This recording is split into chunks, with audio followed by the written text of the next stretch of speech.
Bismillah. Bismillahir Rahmanir Rahim. Bismillahir Rahmanir Rahim. Alhamdulillahi Rabbil Alameen. Wa sallallahu wa sallam wa barak ala Sayyidina wa Nabina Muhammad. Khatamil Anbiya'i wal Mursaleen. Wa ala alihi wa ashabihi wa tabi'een. Wa tabi'een lahum bi ihsanin wa hudan ila yawmiddin. Allahumma faqihna fid din. وعلمنا التأويل وألهمنا رشدنا يا رب العالمين. Alhamdulillah. In our classes on the absolute essentials of Islam, we've reached lesson number 11, which completes our brief look at prayer. And we saw in the previous class a complete description of the prayer, how to pray from beginning to end.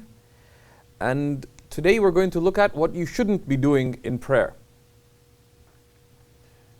Namely, the disliked actions of prayer and those actions that invalidate the prayer. So, we discussed that certain errors break the prayer. They invalidate the prayer. Which actions are those? Which actions invalidate the prayer? What category of action?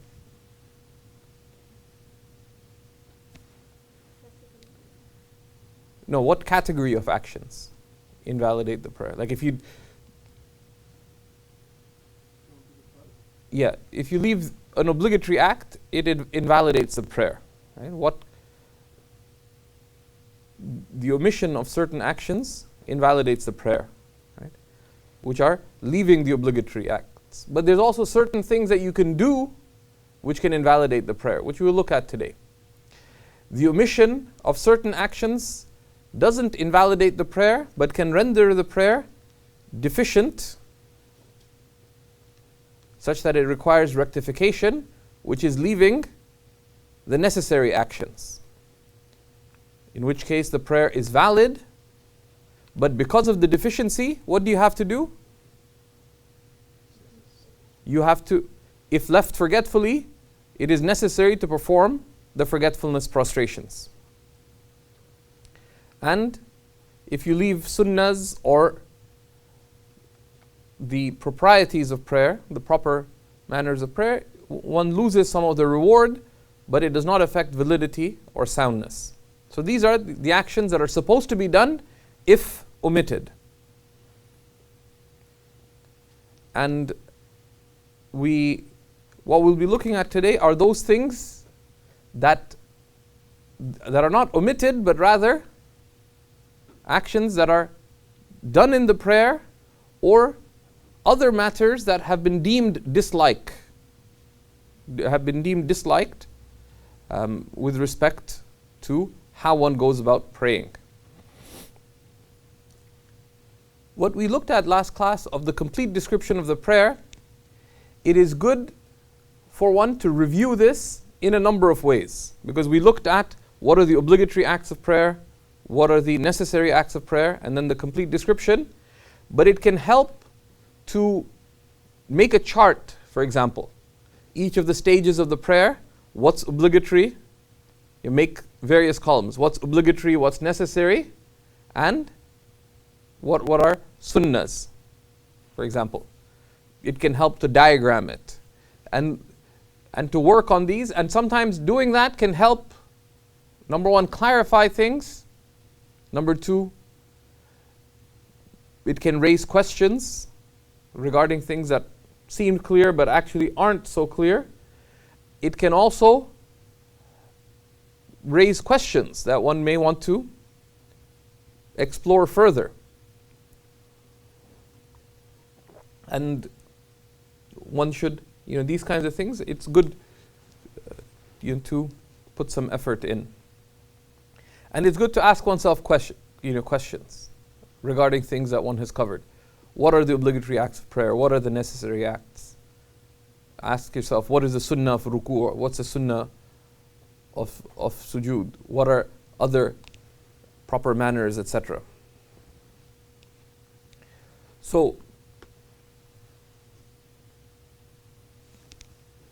when we look at the disliked and invalidating acts of prayer, which we'll look at today, there is a basic principle to the prayer. There's a basic principle to the prayer, which is that how are you supposed to pray spiritually? With presence of heart. Right? Allah subhanahu wa ta'ala tells us in the Quran, إِنَّنِي أَنَا اللَّهُ لَا إِلَهَ إِلَّا أَنَا فَاعْبُدْنِي وَأَقِمِ الصَّلَاةَ لِذِكْرِي. Indeed, I am Allah. There is no God but me. So worship me and establish the prayer for my remembrance. لِذِكْرِي. Establish the prayer for my remembrance. Establish prayer out of remembrance. Right? And that is the basis of the prayer. It is meant to be done out of remembrance of Allah, seeking remembrance of Allah with remembrance of Allah subhanahu wa ta'ala. Allah subhanahu wa ta'ala talks about the righteous believers, and it's a description that one should reflect on regularly. There's a number of comprehensive descriptions of the believers to ask oneself, am I characterized with these qualities? From Surah Al-Mu'minun, which is the 23rd surah of the Quran. Of course,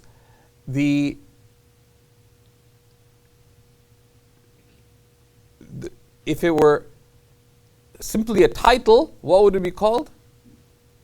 Suratul Mu'mineen. Right? Suratul Mu'mineen, because it's idafa. But it's called Suratul Mu'minun. Why? Because it's the surah التي قال الله فيها المؤمنون. Right? The al-mu'minun there is a quote. The surah that mentions al-mu'minun. What is its grammatical state? For those of you who know Arabic grammar, Surah al-mu'minun. Al-mu'minun there is mudaf ilayhi, and it's in a grammatical state of jar, of in the genitive case. But the reason that's not manifest is because it is a quote. It's quoted. So Allah subhanahu wa ta'ala says, قَدْ أَفْلَحَ الْمُؤْمِنُونَ. Successful indeed are the believers. What is the distinguishing quality of the believers? The first quality, الَّذِينَ هُمْ فِي صَلَاتِهِمْ خَاشِعُونَ. Those who in their prayers are humbled. Okay? Those who in their prayers are humbled. That's the basis of prayer, right? To have remembrance of Allah, to be humbled, to have, and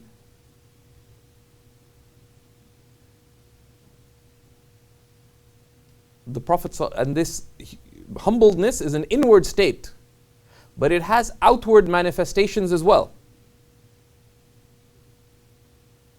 What are the outward manifestations of it? There's a number of Quranic texts, but it was beautifully illustrated by the Prophet ﷺ when he saw a man who was fidgeting with his beard while he was praying.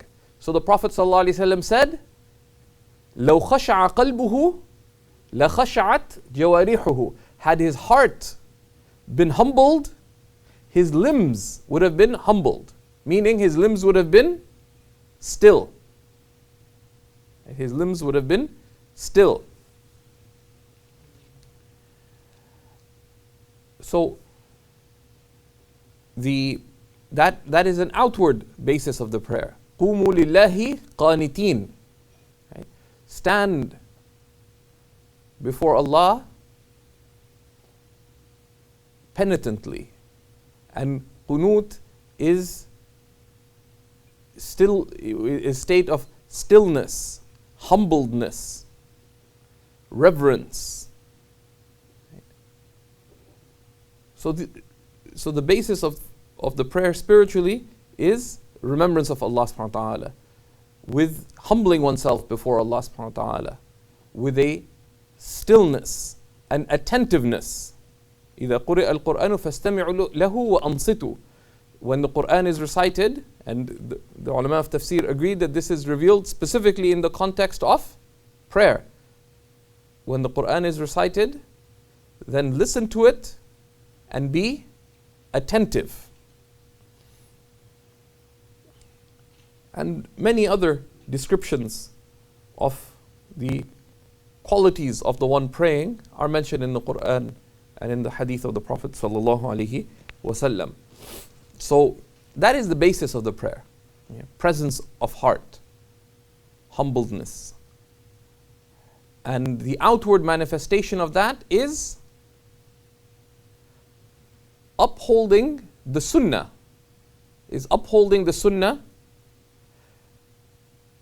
With stillness, lack of haste, and leaving all unnecessary action. So the outward manifestation of this inward remembrance, consciousness, humbleness is upholding the sunnah actions, because each of them is an act of remembering Allah subhanahu wa ta'ala. Pray as you have seen me pray, said the Prophet sallallahu alaihi wasallam. With stillness, lack of haste, and leaving all unnecessary actions.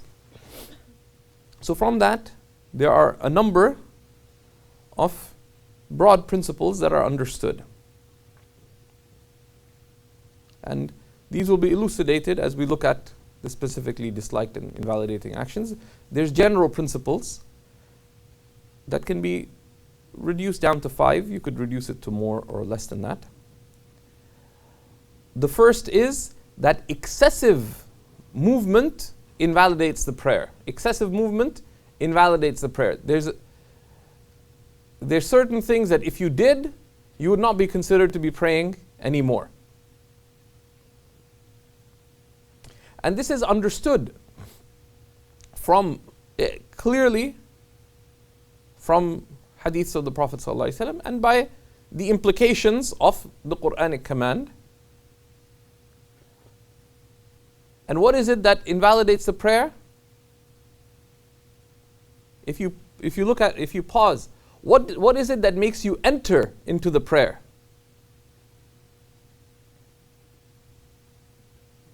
Because prayer is a sacred state.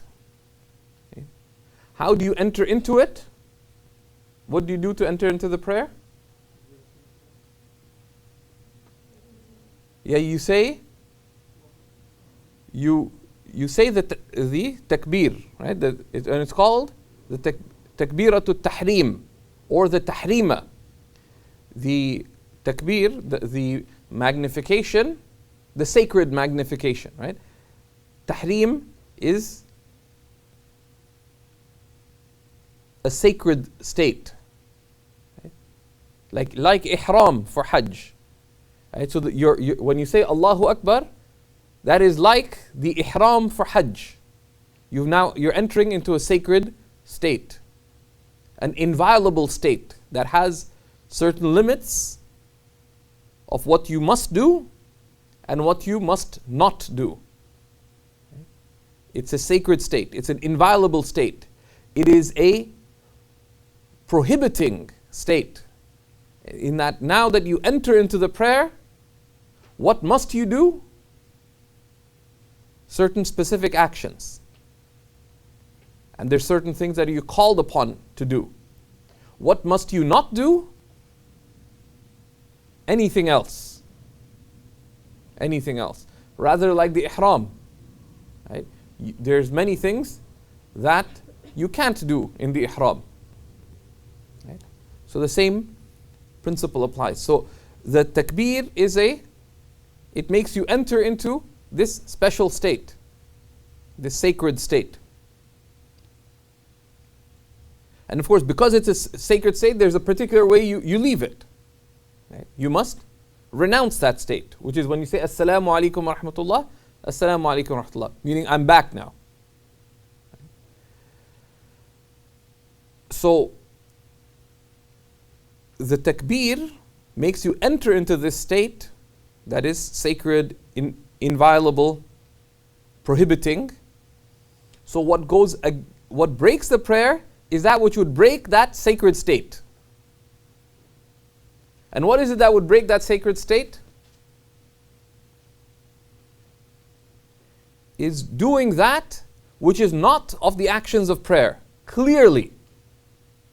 Okay? Doing that which is not of the actions of prayer. Such that if someone saw you doing that, they would not think that you're praying. Of course, this kind of reasoning freaks out the Shafi'is. They're like, where did they get that from? I'd say, okay, leave us alone. Of course, it is said that Imam Abu Hanifa debated Imam Malik. It is said. And there's a number of narrations that are established regarding that. Afterwards, Imam Malik said, this man, if you wanted to prove that this stone pillar is made of gold, he could prove it to you. But this is a characteristic of Hanafi fiqh, right? That they look at what are the underlying reasons behind something. Okay? Because that's part of the divine guidance, having hikmah, having wisdom in it, of it being rahmah, right? In that there are clear reasons for the rules in general, not necessarily every rule, but in general. So if you enter into the prayer in this inviolable state, and we know that there are actions that break the prayer, what actions would break the prayer? Those that break that inviolable state. What are the actions that break the inviolable state?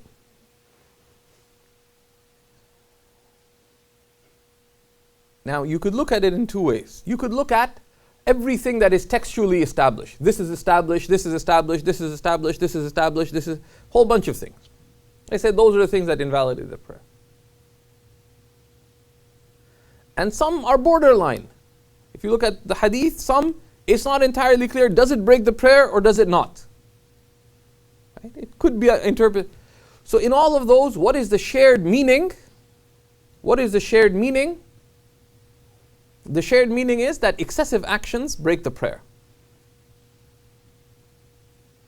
Now, if you look individually at specifics, in itself, is each of those actions necessarily decisively established to break the prayer? Some are not. But the underlying meaning is considered to be decisive, which is this idea of excessive action breaking the prayer. So what is excessive action? Imam Abu Hanifa had the principle taken from a broad look at the texts of the Quran, particularly of the Sunnah, that al-maqadiru la tunsab illa min qibal al-shari', that limits are only set by the lawgiver. Limits are only set by the lawgiver. In many matters that relate to human judgment of one circumstance, the lawgiver has chosen not to give a clear limit. And when a clear limit is not given, how does one judge One judges by exercising one's judgment. Right? So what is excessive action? Excessive action is not defined by is not defined numerically. That 2 movements or less is minor, 3 movements or more is major. Rather, what is excessive movement? Excessive movement is that which is considered to be excessive. By whom? By the person affected. Just like when we didn't cover water, for example, because basically turn on the tap, there it is. But what's the difference between a small body of water and a large body of water, which relates to filth, etc.? A large body of water is that which would be considered a large body of water. By whom? By the one affected.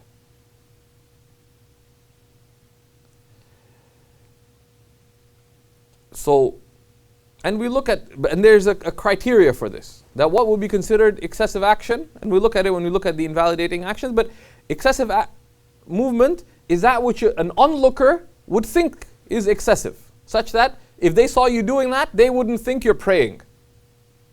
So imagine if I was praying, just imagine me standing, I said, Allahu Akbar, and then I'm sitting reading my text messages. Tariq al-Masidi tells me, could you please email that to me?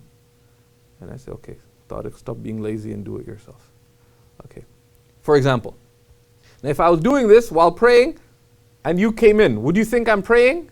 If you saw me doing this action, looking at my phone and reading my text messages. Well, think about it. As opposed to saying Allahu Akbar and the phone beeps, I look at it and put it down. Would you think I'm not praying? Right? So excessive movement invalidates the prayer. And we look at the criteria for this. Then the Quran and Sunnah make clear that stillness is sought in prayer. So that which goes against stillness would be disliked. And that which goes against stillness is of 2 types. You have slight movement, which would be somewhat disliked. And you would have what would be considered fidgeting, which would be prohibitively disliked. A slight movement is, you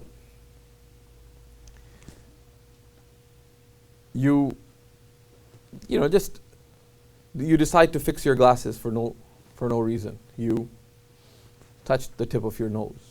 Some slight action without need. You're wearing a funny cloak for the first time, so you adjust it. Or whatever else. Okay? You adjust it once. That is slight movement. Fidgeting is, you're trying to figure out how to keep this Moroccan cloak straight, and then so someone sees you, they'd say you're fidgeting. But would they still say you're praying? And this is the difference. So there's a scale of unnecessary action. Slight action is somewhat disliked. Slight action without need. When that slight action increases, it would be considered fidgeting. And that would be prohibitively disliked, would be sinful, but would not yet break the prayer. And when it becomes excessive, then you're not considered to be praying anymore. An example of that would be, let's say you decided, you saw Shaykh Ramzi and how he wraps a scarf around his head, which is also from the Sunnah. Right? So you decide to do that. And you keep fixing it while you're praying. If it was with slight movements, it would be somewhat disliked. If it becomes fidgeting, so you're standing and now you're fixing it, but you're still enough that someone looked at you, they'd think you're praying. But then you went into ruku' and the whole thing fell off.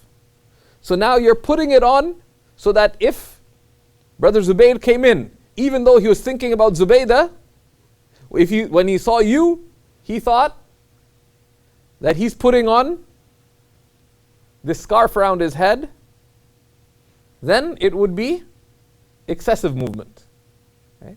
And it would invalidate the prayer. So those are the three levels of external action to the prayer. Right? Slight movement is somewhat disliked. Fidgeting is prohibitively disliked. Excessive movement invalidates the prayer. And excessive movement, the principle is that excessive movement is that which the person would consider excessive, such that if an onlooker were to see, you would judge that if an onlooker saw me, they wouldn't think I'm praying. What if you're not sure whether it was excessive or not? What do you assume?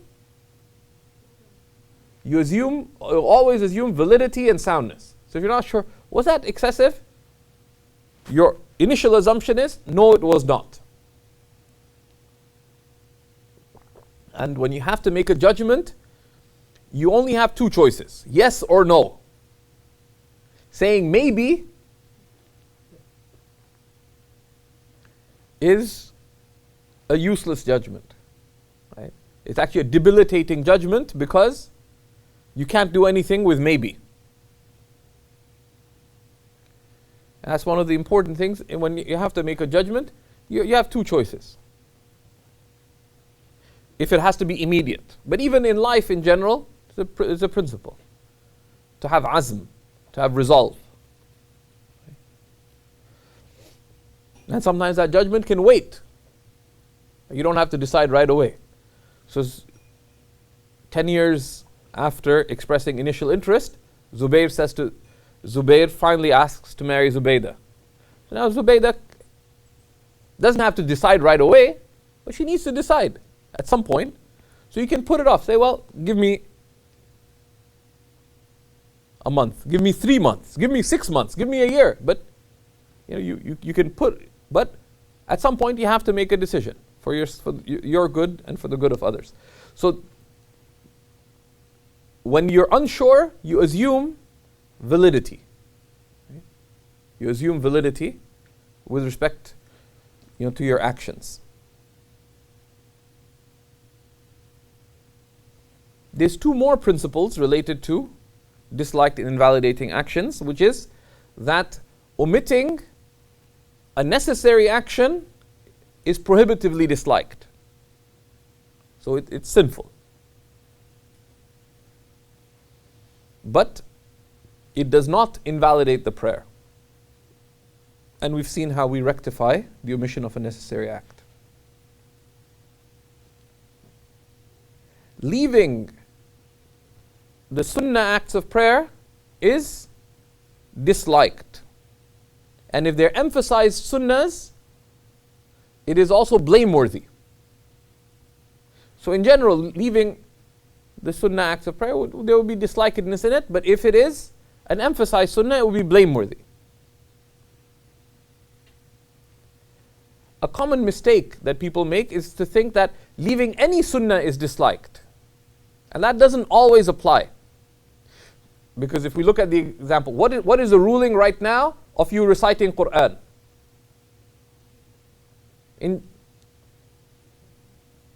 It's a recommended sunnah for you to recite Qur'an. What's the ruling of you sending blessings on the Prophet ﷺ right now? Sallallahu Alaihi Wasallam. It's a recommended sunnah. What's the ruling of you doing an action of being good to your parents? It's a recommended sunnah. What's the ruling right now of you giving in charity? It's a recommended sunnah. Why aren't you doing all these things right now, at this moment? Okay. So, the praiseworthy actions are many. It is what is disliked. Right? So, is to leave something that you're specifically called upon to do, specifically at that time, and there needs to be some indication that leaving that action would have dislikedness in it. Right?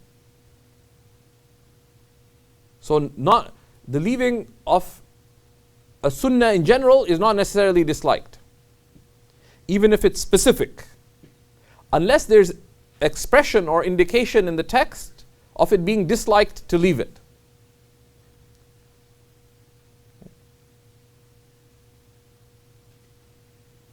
But in general, the specific sunnahs, their omission is more likely to be disliked than the general sunnahs.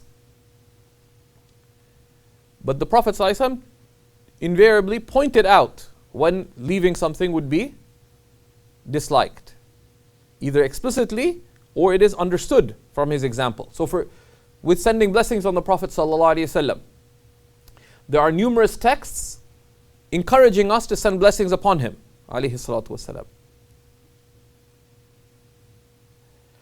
The dislikedness of not sending blessings upon him when his name is mentioned, sallallahu alaihi wasallam, is clearly understood from the hadith that censure not sending blessings upon him. Al-bakhilu man dhukirtu indahu wa lam yusalli alayh. The miser is one in whose presence I mention and who does not send blessings upon me, for example.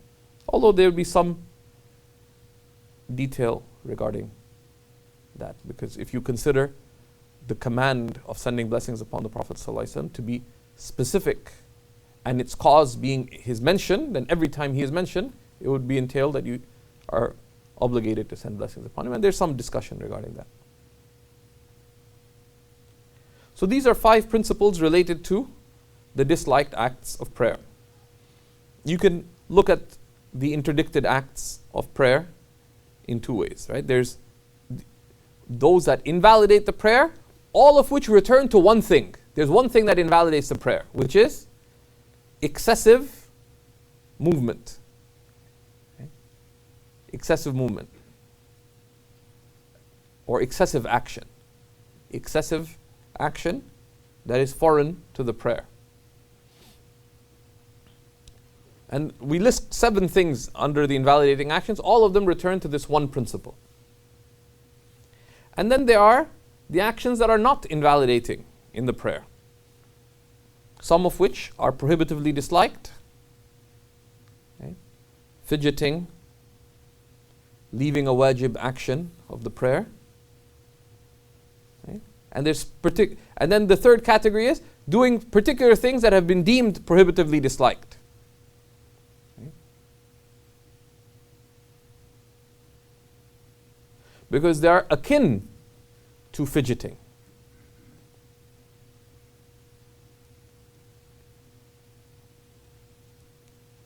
And there are actions that are somewhat disliked in the prayer, just slight movement without need, and leaving sunnahs. So these are the interdicted actions in the prayer. Any questions here before we proceed?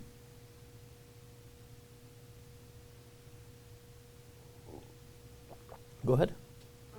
Does the meaning of the 3 movements involve a In the Hanafi school, in the Shafi'i school, 3 consecutive movements invalidate the prayer, and there's some detail of what is considered 3 and what is considered movement, because certain things are obviously excused, but it does not apply. The relied upon position is that excessive movement, al-amal al-kathir ma yu'addu kathiran. Excessive action is that which would be considered excessive. And the criteria that applies is the onlooker criterion, that if someone saw you,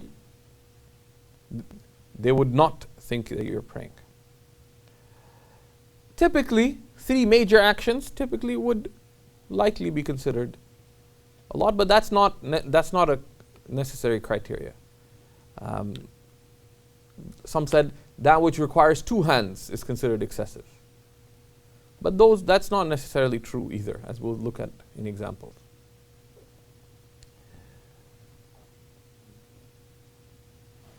Please elaborate on what it means or what it entails and its consequence that the prayer is valid but must be reprayed. So if the prayer is valid if you do the obligatory actions. It's valid, meaning that you're considered to fulfill the divine command. The prayer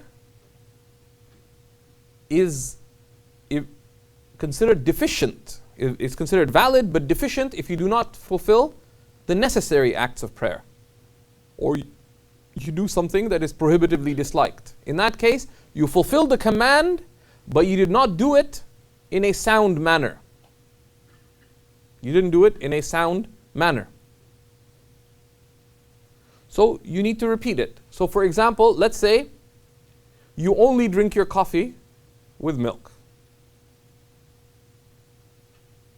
So the explicit command you gave is bring me some coffee. But it's clearly understood that you have coffee with milk. So the one commanded brought you coffee without milk. So what happens? Did they fulfill the command? The command itself is bring me coffee. A key quality of that is, an essential detail is that it be with milk. So that wasn't done. So did you bring coffee? Yes. So you'd fulfill the command, but you did it deficiently. So you'd be expected to fix that. You'd be expected to fix that. And then there's details. There's details of how well you made it, etc. Did you the right temperature, all those details. Those would be like the adab of coffee. If omitted, you don't have to repeat it. Like, just do a better job next time. Okay? So that's conceptually how it is. Of course, leaving the wajib is also going against the command. But it's an expression of mercy that certain things are overlooked in terms of the fulfillment of the command. So you'd be considered to have prayed, but deficiently. And the examples of that from the sunnah are, there's many examples. Amongst them, the famous hadith of the one who prayed badly. Hadithul musi'i salatahu. Right? The prayer of the one, the hadith of the of the one who prayed badly. Okay? The Prophet ﷺ told him to repeat the prayer. And had he not been praying, you would have told him, your prayer is not valid. Okay? But he let him finish. And he let him finish because he was considered to be praying. But because he was praying hastily, omitting some of the essential actions, those are considered to have been, the prayer was valid. Otherwise, if you're praying invalidly, it would be a sinful, a munkar act, a completely unacceptable act. And the Prophet ﷺ would have to point out that you're not praying right now, having made those mistakes. So there's a distinction between that which invalidates and that which renders deficient. Any other questions? Go ahead. So related to that, if the prayer time is ending, we have an option. So if, say, like Dhuhr is ending, and it's not like a regular practice, so it's just by chance, we do just a fard and skip the wajib intentionally. Yeah. And then we don't repeat the prayer out because the time is ended, so we don't repeat the prayer. Yeah. So let's say it's the end of a prayer time. Zubair went to visit Uncle Jamil to ask to marry Zubaydah, and Uncle Jamil decided that I'm going to observe this boy. So he decided to, of course, Uncle Jamil is an intense guy. He has surveillance cameras in the living room and other public places in his house. None in the washroom, don't worry. So, or people's bedrooms. Because Uncle Jamil knows enough about the deen that you respect people's privacy. But public is public, right? So in all the public spaces, there's surveillance cameras. So he's observing what Zubair is doing. Zubair is nervous. So he said, I better sit still. But then he notices that there's only 3 minutes left for Dhuhr to exit. So he gets up and starts praying. Then he realizes, I don't have enough time to finish this prayer within the time if I do the necessary acts of the prayer. So he omits some of the necessary acts and he manages to finish right before the time. This was this was necessary to do, right? Because you have to finish the prayer within the time. Just as you must begin the prayer within the time, you must end the prayer before the exiting of the time. But you omitted a necessary act. The right thing to do afterwards would be in the next time, to repeat that prayer properly. Right? And some would say that's wajib to do, that's necessary to do. Others would say it would be recommended to do, based on the principle of what happens if you omitted a necessary act and the time goes out. When it was done forgetfully, and you're sitting at work and it slipped your mind, it may be excusable if it's not repeated. Right? But if you make it a habit, they say, an excuse that becomes a habit is no longer excusable.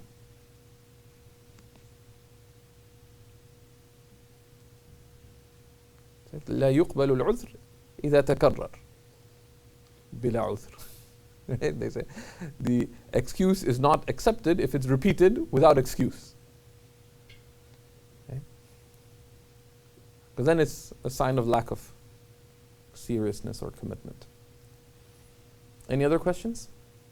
Go ahead. Is it permissible to pray the merely valid prayer just to learn how to do it? Is it permitted to pray a merely valid prayer, just omitting everything else for the purpose of learning?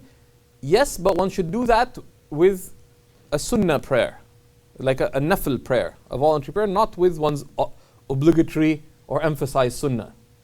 And if one does that, the ulama mention that one should do it with the right attitude, right? One does it respectfully, right? So, okay, let me do you're praying to Allah subhanahu wa ta'ala. So one doesn't have a lackadaisical attitude to it. Let's do a prayer experiment. No. If you want to do an experiment, don't pray. Just go through the motions without praying, which you can. You demonstrate to someone, this is how we pray. Says, and then you could talk to them, right? You're not actually praying, you're just demonstrating. If you want to do a minimum prayer to practice, do it with a voluntary prayer. Number 2, do it privately. Don't do it publicly, right? Because you don't want to confuse other people. You don't want them to think ill of you. You don't want to set a bad example. Okay? So one wouldn't do that. Go ahead. In terms of what invalidates the prayer, the excessive thinking has to actually entail. Okay, we'll be looking what invalidates the prayer. We haven't come to that yet, so we'll take it then.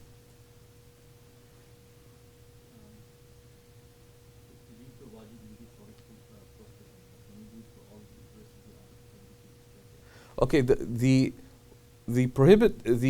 forgetfulness prostrations are necessary for leaving a necessary action forgetfully and for nothing else. That's the principle. Forgetfulness prostrations are necessary, are wajib, for leaving a necessary wajib action forgetfully and for nothing else. So if you do something prohibitively disliked, can you perform forgetfulness prostrations? No. Okay. So if you're fidgeting in prayer, can you make forgetfulness prostrations at the end? No. You did something prohibitively disliked. So there's no forgetfulness prostrations for that. Any other questions? Go ahead. There's a question. Okay, we'll be coming. Okay, can you just read the question? Is the classification? Go ahead. So is this classification comprehensive, or is there some exceptions? So Which classification? Okay. Okay. Just strictly speaking, like when you use an ishar, when you point to something, mention what you're pointing to. Is this disliked? What are you talking? Are you talking about the plant? Are you talking about the wall? Are you talking about the color of the wall? Talking about the use of a camera? So, one of the things to do when people ask you questions is not to answer something that's not clear. Because you may assume one thing, they may be asking about another. Right? And people get confused enough as it is. Right? So, I got a call from Sidi Amjad Tarsin who asked me, Sidi, did you really say that candlelight vigils are haram? I thought that was ridiculous. Turns out that I had shared something else that someone had posted. So by association, and we have completely different names, that person later posted something about candlelight vigils being haram for a very tenuous line of reasoning. So they thought that I said it, even though we have completely different names. We're ethnically we follow two different methods, we're two different people. Or they thought, well, if it wasn't him, then he at least approves of it, which is weird, right? So that's one of the prophetic duties is bayan, is to وَمَا عَلَيْكَ إِلَّا الْبَلَاغُ الْمُبِينَ. Your duty is only to convey with clarity.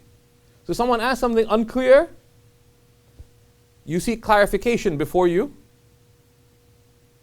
respond. If it's unclear what they're asking, or it's unclear why they're asking, the consequence is unclear, the benefit is unclear, you seek clarity from them if the clarity is to be gained from them, or if the clarity is needed from your judgment of their circumstances or the consequences, then until that is clear, don't say anything. Seek clarification or wait till things are clear. So that applies to the questioner, who should know better too.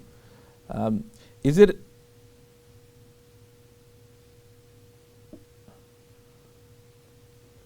I don't understand the explanation either.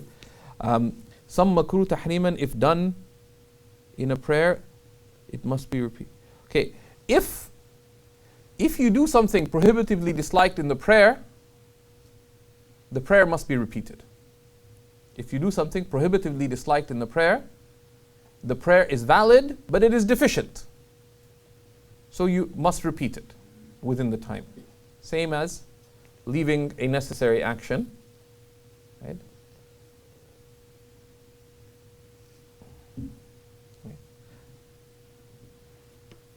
And the rest of the details of the question are problematic.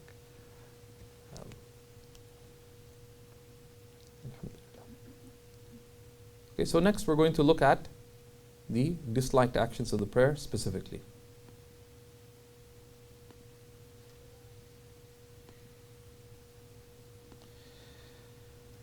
Bismillah ar-Rahman ar-Rahim. So the disliked actions of the prayer, right? And these are specific applications of the general principles that we looked at. Right? So they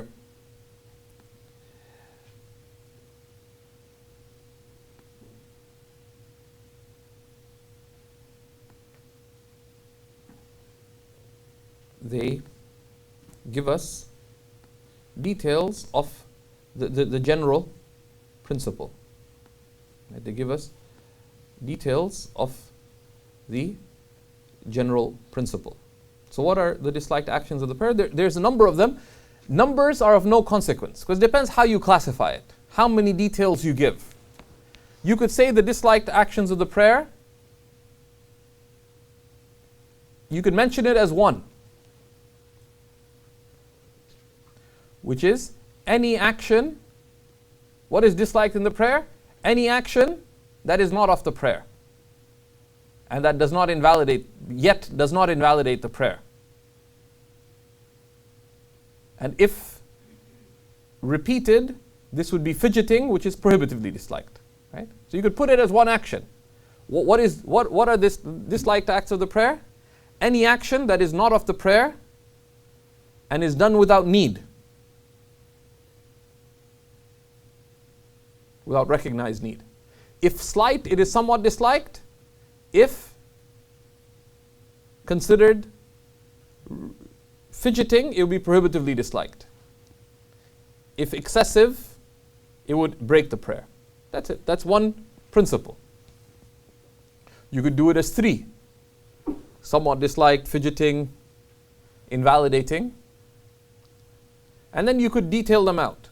And the applications of how many details you mention, you could mention as many as you want. If you look at Nurul Ilah, there's a scary number of how many actions are disliked in the prayer. But fiqh is not memorizing lists, fiqh is understanding. Al-fiqhu fahmu ma daqqa min al-umur. Fiqh is understanding subtle matters. So it's not fiqh to say, oh, there's 5 prayers every day. Fiqh is to understand the nuances, right? So these are specific applications of these principles that we've seen. One is to pray in undignified clothes. Right? Praying in clothes that one would not wear in front of respected people. So it remains obligatory to pray, but when one has the choice, choosing to pray in undignified clothes would have dislikedness in it. So it's somewhat disliked. But it remains obligatory to pray, but you fulfill the obligation, but in an improper way. Saying, well, I'm in my pajamas and I'm not going to change, so therefore I'm not going to pray. This is worse, because you are leaving an obligatory act. You're leaving an obligatory act. Or if you're doing it out of a sense of brokenness or humility. Right? So Uncle Jamil was not impressed at Zubayr delaying his prayer so much. So Uncle Jamil asked Zubayr to go help take care of the emu in his backyard. And people in some parts of the world, at least some parts of North America, do keep weird animals in their backyard. I was in Santa Barbara, California. There's a big gathering happening. And this is last 2013, just before our annual fundraiser for Seekers Hub, Toronto. And the brother running the fundraiser called me, said there's this Middle Eastern donor who asked how much you're trying to raise for the fundraiser. So we had a big aspirational target, which is 3 times how much we actually raised. He said, well, about $250,000. And the man said, okay, can you cancel the fundraiser? I said, why? He said, I want to give the whole amount. So he called me. So I stepped out because every corner of the house had guests. So I said, where can I talk? It's private. So they took me to the backyard. So I'm walking around the back, big garden. And then I noticed there's a path leading to the front of the house, on the side of the house. So I'm walking down the path, and some animal, I don't know if it's an emu or some kind of big bird, like huge, almost like pecked me on the head because the next door neighbor had it. So let's say you're trying to take care of some kind of wild animal for Uncle Jamil, and you slipped in the feed. And what do you assume about the feed? Is it pure or is it filthy? Smells bad. Smells bad. What do you assume about the feed? Purity. You always assume, just as you always assume validity, you always assume purity, unless you can see the filth, see filth itself. Urine, excrement, blood, vomit. Right? Just because it smells bad does not mean anything, except that it smells bad. So you got all this muck on you, but it's tahir. And at that moment you feel brokenhearted. You say, Ya Rab, help me out with this Zubaydah problem. You say, Allahu Akbar. And you pray and you wouldn't pray in front of in dignified presence, but that's a state of brokenheartedness. But should you go to the masjid looking like that? No. When you have a choice, you could go change and then go, yes. But and this is something that one should pay some attention to. Right? One should pay some attention to in a number of ways. One is that, like at Fajr time, for example, one should strive to have dignified clothes when you can, and to make that a habit. And that's often a shortcoming that people will have. One of the ways of doing it is just to put on something dignified on top. Okay. So you look at generally presentable, right? It also applies, for example, if you're playing sports, right? You're playing basketball, etc. Now, would you go in front of respected company wearing the clothes you wear to play basketball? Probably not. You shouldn't. There we have a sense of what is respectable company, and we clearly have in our religion a sense of respect and dignity. Just because people shed the sense of respect and dignity, we don't shed that. So if you're in a situation like that, where you're playing sports or exercising, or let's say you're doing some woodwork in your garage, etc. The superior thing would be to put on something dignified before you pray. You may have improper dress habits. Okay. You may, for men, for example, you may wear, clothing that's not loose around the mid area, etc. It's good to put on something specifically for the prayer. And in many cultures, if you go to places like Malaysia, the Malaysian archipelago, Malaysia, Indonesia, if you go to Cape Town in South Africa, many of the masajid, they keep coats, these like tunics for men, because it's makruh. It's either somewhat it could be prohibitively disliked if you're wearing something that's tight around your aura, that's skin tight. If there's tightness to what you're wearing, it's somewhat disliked. It's contrary to the sunnah. Right? And if it is not loose and dignified, then there's still the sense of what's khilaf al-awla, what's contrary to what's better. So you could keep something like that. So for example, you're at work, you keep a jacket, you put on your jacket, even though during work you don't keep your jacket on, for example, because it's more dignified, like a long jacket. This is besides the avoidance of harm. Men are very optimistic when it comes to the covering of their mid area. I have a list of people who I wish I could tell explicitly that, brother, you are naked. Right? Right? Because if you just do the physics of it, someone could do an experiment that when you stand straight, put a dot on where your navel is from the backside. Right? That's your aura. Put a line there. And then bow and observe the degree of separation of that from, and you'll notice that, you need like a good, 50 centimeters of coverage. Right? So basically, if your rear isn't covered by your shirt or whatever else, then the likelihood is that your backside will be uncovered completely, partially, or potentially. Right? So be careful. So that is certainly, if your underwear is showing, so I'm sorry to be explicit to men, we always talk about women's dress, but just to be real about it. If your underwear is showing when you're praying, that is certainly not dignified dress. Because if Uncle Jamil saw you while he's sitting there watching you pray your Salat al-Hajjah, or Salat al-Istikhara, because Uncle Jamil said $50,000 mahar up front. So you say, what do I do? So first you say, can I pray 4 rak'ahs? Why 2 rak'ahs of Salat al-Hajjah and 2 rak'ahs of Salat al-Istikhara? Is she worth it? Your underwear shows, that's certainly, even if your aura is covered with your underwear, it's still undignified. It is contrary to the sunnah and unbecoming of standing before your Lord. So take care of that. Right? Take care of that. Even if it means you're putting on something just for the prayer. If you hike up your trousers, couldn't hurt, right? But take care of that.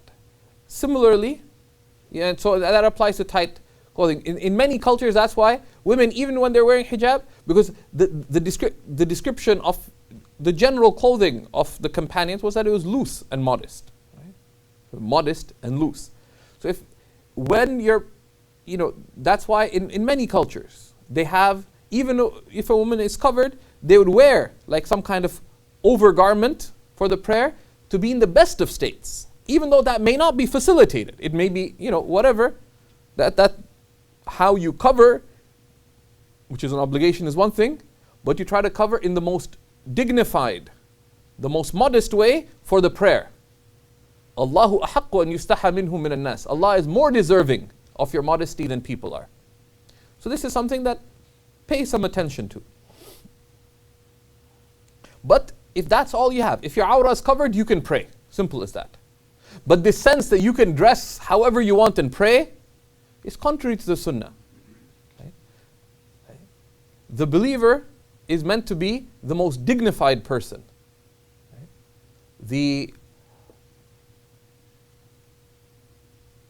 The adab of the Sahaba, right?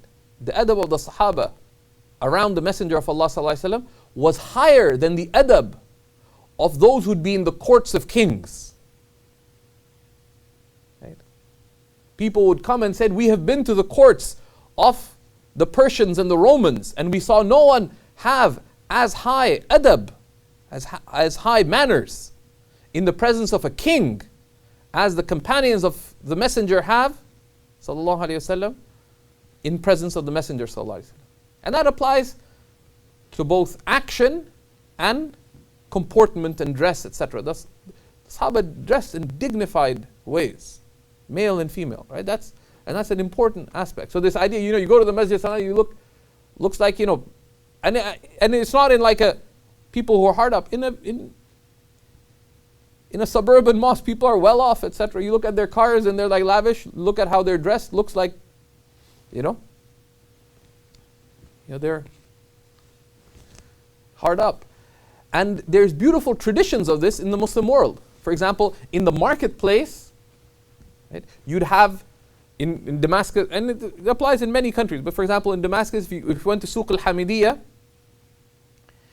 in any of the areas where you had people working in smelly or dirty professions, so metal workers, butchers, things like this, they would have cloaks, so that before you pray, you remove your outer clothing that you're working in, and you put on something dignified.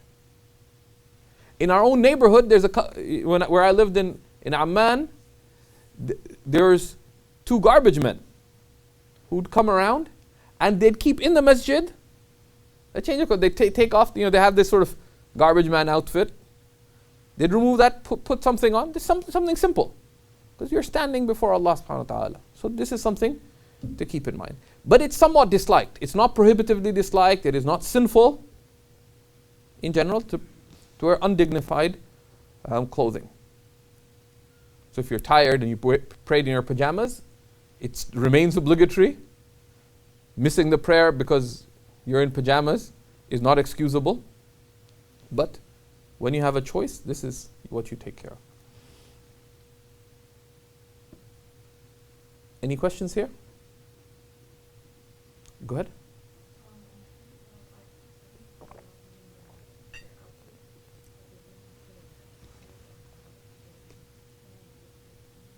Yeah, so, some of the prayer outfits, you could make an argument that it's not dignified. I mean, dignified there does not mean necessarily that you'd go to a board meeting with it, or you'd go to a social gathering, but it's dignified in the sense that it covers your aura in a modest way, in a loose way. But yeah, if you choose prayer outfit, some of it is questionable, right? Some of it is questionable. That couldn't possibly be dignified clothing, right? And standards of dignity vary according to where you are, etc. But there's a difference if you're praying with it at home. It's dignified in the home. If someone saw you look respectable, right? In a general sense, right? Go ahead. For number 4, also with the prayer dress, so because it's from the head and it covers the shoulders all the way down, sometimes that's too close to the knee. So your arms are not going to the sleeve, but it's fully covered. Yeah. So for women, the sunnah for men is to keep your hands outside a garment, like to remove them from your sleeve. But that doesn't apply for women. So women can choose to keep their hands within, like if they have a long khimar or long hijab. For women, for example, to keep her hands under that is fine. It's not disliked. For men, it would be disliked. Like, I'm lost in this cloak of mine, right? The sunnah would be for me to take my hands out to give the takbir. Unless it's freezing cold or something, then that's different. Right? It's for men, what's the status on semi-formal? So you're wearing a tucked-in shirt and dress pants. Dress pants are usually like typically tight. okay. So we'll look at tight clothing is a separate matter. So wearing clothing that is tight, there's 3 levels, right? It would be prohibitively disliked to pray in something that is skin tight, right? Particularly around the mid area, right? Or the chest area for women, right? It's somewhat disliked if it would be considered somewhat tight in terms of modesty, right?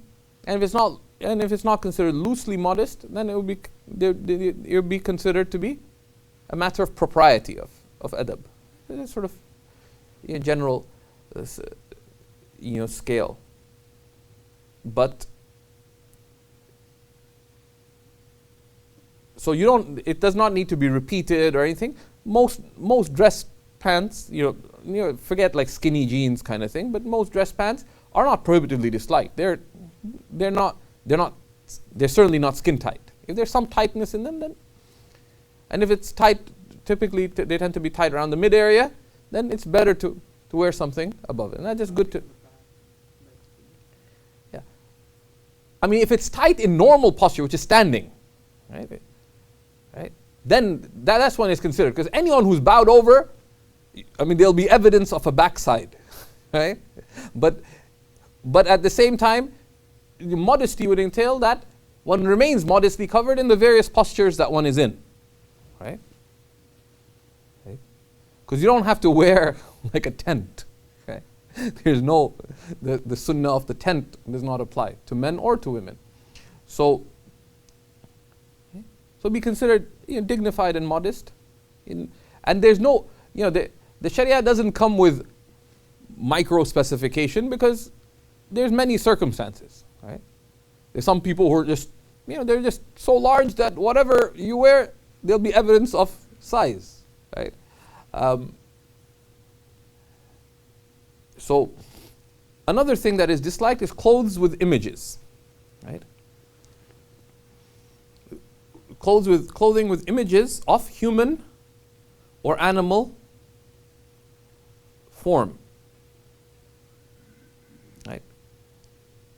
Whether it be, so this is prohibitively disliked unless it is very small, or unless it is a mere outline and not the actual representation of the animal or human. So, for example, if you have, I don't know if the company, some company logo, it's a large logo of a panther. You bought a Jaguar car and they gave you a sweatshirt, but there's an image of a Jaguar, right? Fully stretched, but it's just the outline. It's not an actual representation of the animal. An outline is excused, or it's not prohibitively disliked. Or for example, it's a number of company logos, they have an outline rather than the full representation. That is excused. Okay? It's just like a shadow. Or if it is a full image but it is small, and a small image is that which is considered small. And they give a criteria, if you put it on the ground, you wouldn't be able to see all the details. Like the main form, that's the head, this is the chest, this is whatever. So a small image. These are better to avoid, but they're not prohibitively disliked. So clothes with images. You're not responsible for the images of another. Meaning if you're praying behind someone who's wearing a LeBron James t-shirt with the picture of LeBron on the back, or they're wearing the t-shirt the wrong way around, you're not held responsible for that. When you have a choice, move to the side, right? But if you're in congregational prayer, the person in front of you is wearing something like you're not held responsible for that. But if you could discreetly move to the side, it'd be better, right? But you don't have to tackle them or anything like that, right? That's clothes with images. It is haram to wear clothes with images of human and life form, because having such images broadly is not permissible, and therefore wearing them would not be permissible. And there's some detail in terms of images and putting them up, etc. That's a separate matter. You can look it up if you wish. Go ahead.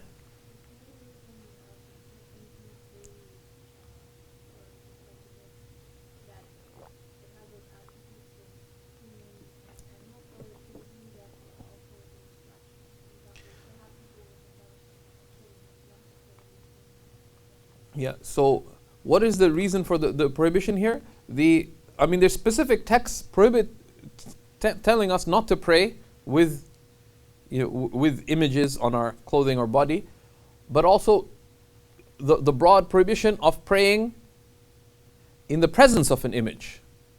Okay? And it's more intense if you're wearing the image yourself. Okay? So a separate matter is praying facing or towards an image, right? Like a painting, for example, of animal or life form. That is also prohibitively disliked by agreement if it is a painting. By agreement, if it is a painting, and it's prohibitively disliked if you're praying directly towards it, or it's within your normal field of vision when you're praying, because that's what you're considered. If it's to the sides, there's some dislikedness in it, right? But that is less, right? If it's far away, right, you're in a big hall and there's a big painting of Mahatma Gandhi or someone right in the front, and there's no way to avoid it. It's like a big image, and you're locked in this room, and that's the qibla. So you put a barrier between you and the image. So you go away from it, and you put your bag in front of you or something, so it doesn't look like you're praying towards whoever it is, right?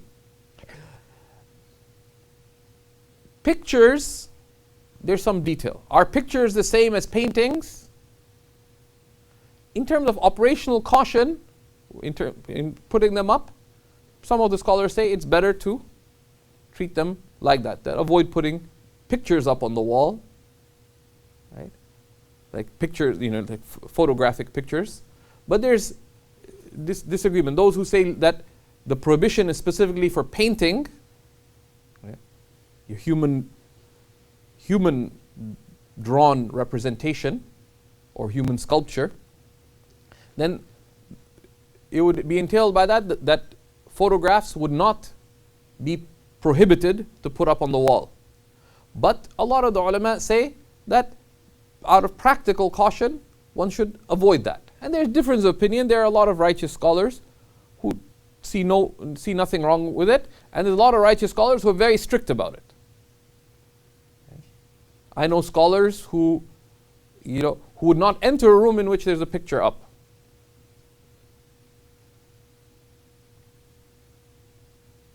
Like a photograph of human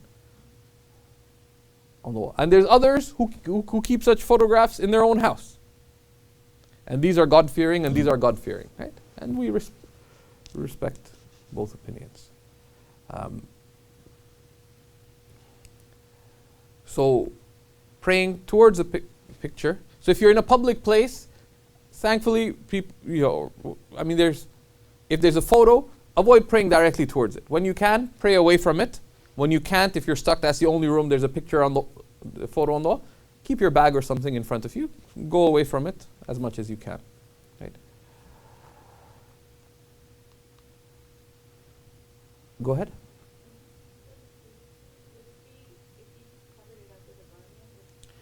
Yeah, if you cover it up with a garment, there's still the impermissibility of wearing it, right? But if it's covered up, then it would not be prohibitively disliked to be praying in that way. Right? But it's still not allowed to be wearing such a thing, right? But if it's covered up, that lifts. Right? So someone they say, well, this is my basketball shirt, right? So they have that. So at least if you're going to pray in the better state. Now, what about praying in front of a mirror? Praying in front of a mirror is not prohibitively disliked. There's some discussion on it, but it's not prohibitively disliked. But don't be staring at the mirror while you're praying. During prayer, if you have a mushaf or Well, that's coming. Is there also prohibitively disliked if you wear like a shirt with the words or a phrase that could distract somebody, like big words and it means something? So what about praying with clothes that have words in them? It's not prohibitively disliked in itself, right? But if you're going, but there's two questions. There's a few questions. One, is it dignified? Right? Number two, that if you go to the masjid, the base of the masjid is that this is a place that's meant to be serene and a place that encourages turning towards Allah subhanahu wa ta'ala. So anything that affects that is avoided. So much so that we avoid going with bad breath, lest we distract someone else. So if it's going to distract someone else, it's not proper. But should you not go, you should still go. Still go. Right? Because technically, the bad breath, they can't avoid smelling it. You can't stop breathing. But they can look down if your shirt says something crazy. Right? But that's a consideration. One thing to be careful about with shirts, some people get this religious sentiment, so they'll put on a shirt that has like a verse of Quran, etc. Note that you can't enter the toilet with that. You can't go to undignified places with that. So be careful. From the caution with respect to what one puts on, also has to do with symbols that have sacredness, and which includes anything associated with Allah subhanahu wa ta'ala or with the Messenger sallallahu alaihi wasallam. And from that would be the symbol of the sandal of the Prophet sallallahu alaihi wasallam, which is a recognized symbol. It was described in hadith. It was something that the Sahaba held dear, and it's one of the symbols of our deen. And Allah subhanahu wa ta'ala says, وَمَنْ يُعَظِّمْ شَعَائِرَ اللَّهِ فَإِنَّهُ مِنْ تَقْوَى الْقُلُوبِ. Whoever venerates, whoever has deep respect for the symbols of Allah, and anything connected with Allah or His Messenger are from the symbols of Allah. That is truly from taqwa, that is in the heart. So from that, if you wear a pin of the sandal of the Prophet ﷺ, for example, take it off before you go to the washroom. Some caps have a symbol of the sandal of the Prophet ﷺ on top of them. If you use the toilet, take it off before you go. Yes, it is recommended to cover your head for men, particularly when you go to the washroom, but you don't do it with something that is incumbent for you to respect. Many of the ulama would take off their turban before going to the washroom, because the turban is a specific symbol of prophetic practice. So I know a number of mashayikh who in their bag would keep just a kufi, like a small, simple like skull cap. So if they need to go to the washroom or to make wudu, they take off their turban. It's also practical, but turban, if you're walking, won't fall when you're using the washroom, right? It's by definition secure on your head. But because this is a symbol, so that's just from the proper manners of, But these are matters of manners. But I asked Shaykh Hamza Yusuf, actually, this is like 2005. It was at ISNA in Chicago. And so I asked him about, what would be the ruling of taking, wearing the sandal of the Prophet ﷺ into the washroom? So of course one should take it off, or cover it up, right? And similarly, some people, if you wear a pin that has like a Kaaba on it, says Mecca books or whatever, those kinds of things, one removes, and that's a caution if you get T-shirts with religious art or whatever, that if they are sacred symbols, then one exercises caution regarding them. Yawning or stretching in the prayer is prohibitively disliked. Yawning without need. If yawning overcomes you, then it overcomes you. Then you avoid, you try to hold it in. You cover your mouth, for example. Right? But yawning just without need, it's problematic. If you yawn deliberately and you make a sound that's audible, it would break your prayer. So let's say, Zubair is going to lead Maghrib. The test is continuing, right? So Zubair is leading. So he wants to impress uncle. He doesn't know what he's going to recite. So in his nervousness, he starts Surah Al-Kahf. So and then he's nervous. He doesn't know where to stop. After 22 verses, Uncle Jamil goes, "Oh." What happened to Uncle Jamil's prayer? He just broke it for the reasons we'll see in invalidating the prayer. So yawning, it's excused when it overcomes you and you weren't able to hold it in. It's somewhat disliked if it overcomes you. And you're able to hold it in. Okay. Deliberately yawning is prohibitively disliked if it's without a sound. And if you deliberately yawn of your own doing and you make an audible sound, it would break your prayer. Right? So yawning has 4 rulings. Excused when it overcomes you, somewhat disliked, excused when it overcomes you and you couldn't hold it in. Somewhat disliked when it overcomes you, but you could hold it in. You could cover your mouth. So someone have the extent. So you had enough time to cover your mouth, etc. So you should have. Deliberately yawning is prohibitively disliked. And with deliberately yawning with audible sound would break your prayer. Stretching without need is prohibitively disliked when it's clear. So you get up from ruku' and decide to stretch, especially if you extend both arms, for example, right? Has nothing to do with the prayer. Slight stretching without need is somewhat disliked. So stretching takes a fiqh. Slight action without need would be somewhat disliked. When it's extensive action, could be prohibitively disliked. You come out of ruku' and you decide to go, that's obviously undignified, right? But if it's out of need, right, your back is sore or whatever, and you stretch a little with, that's excusable. It'd be better to avoid it, unless it's really distracting.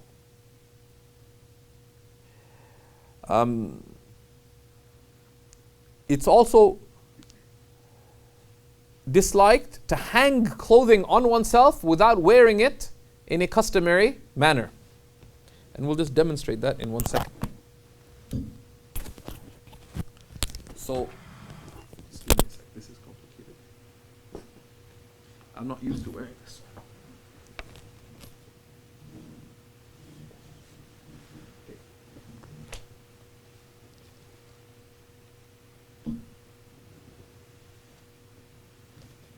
Okay. So I have this fancy Moroccan something or the other. This is my excuse to take out, it's kind of warm. So if I wear it normally, right, it's fine. But what if I just drape it on myself? Okay. So if I just drape it on myself, which is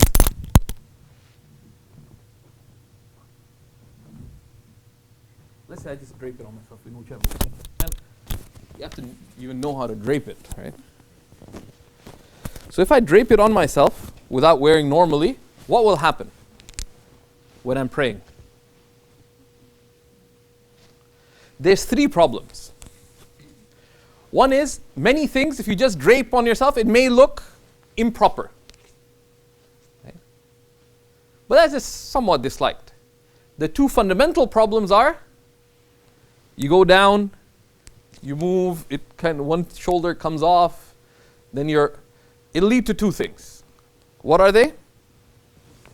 One, it'll lead to fidgeting. Number two, it'll distract. So hanging clothing on one's self without wearing it in a customary manner is considered to be disliked. And if it's likely to lead to fidgeting, it is prohibitively disliked. Right? And if it would distract, to the extent it would distract, there will be dislikedness in it. Right? So that's hanging. And so, for example, you put on a jacket without sticking your hands inside. Or you put something like a cloak on. Or let's say, you saw some documentary about some kind, the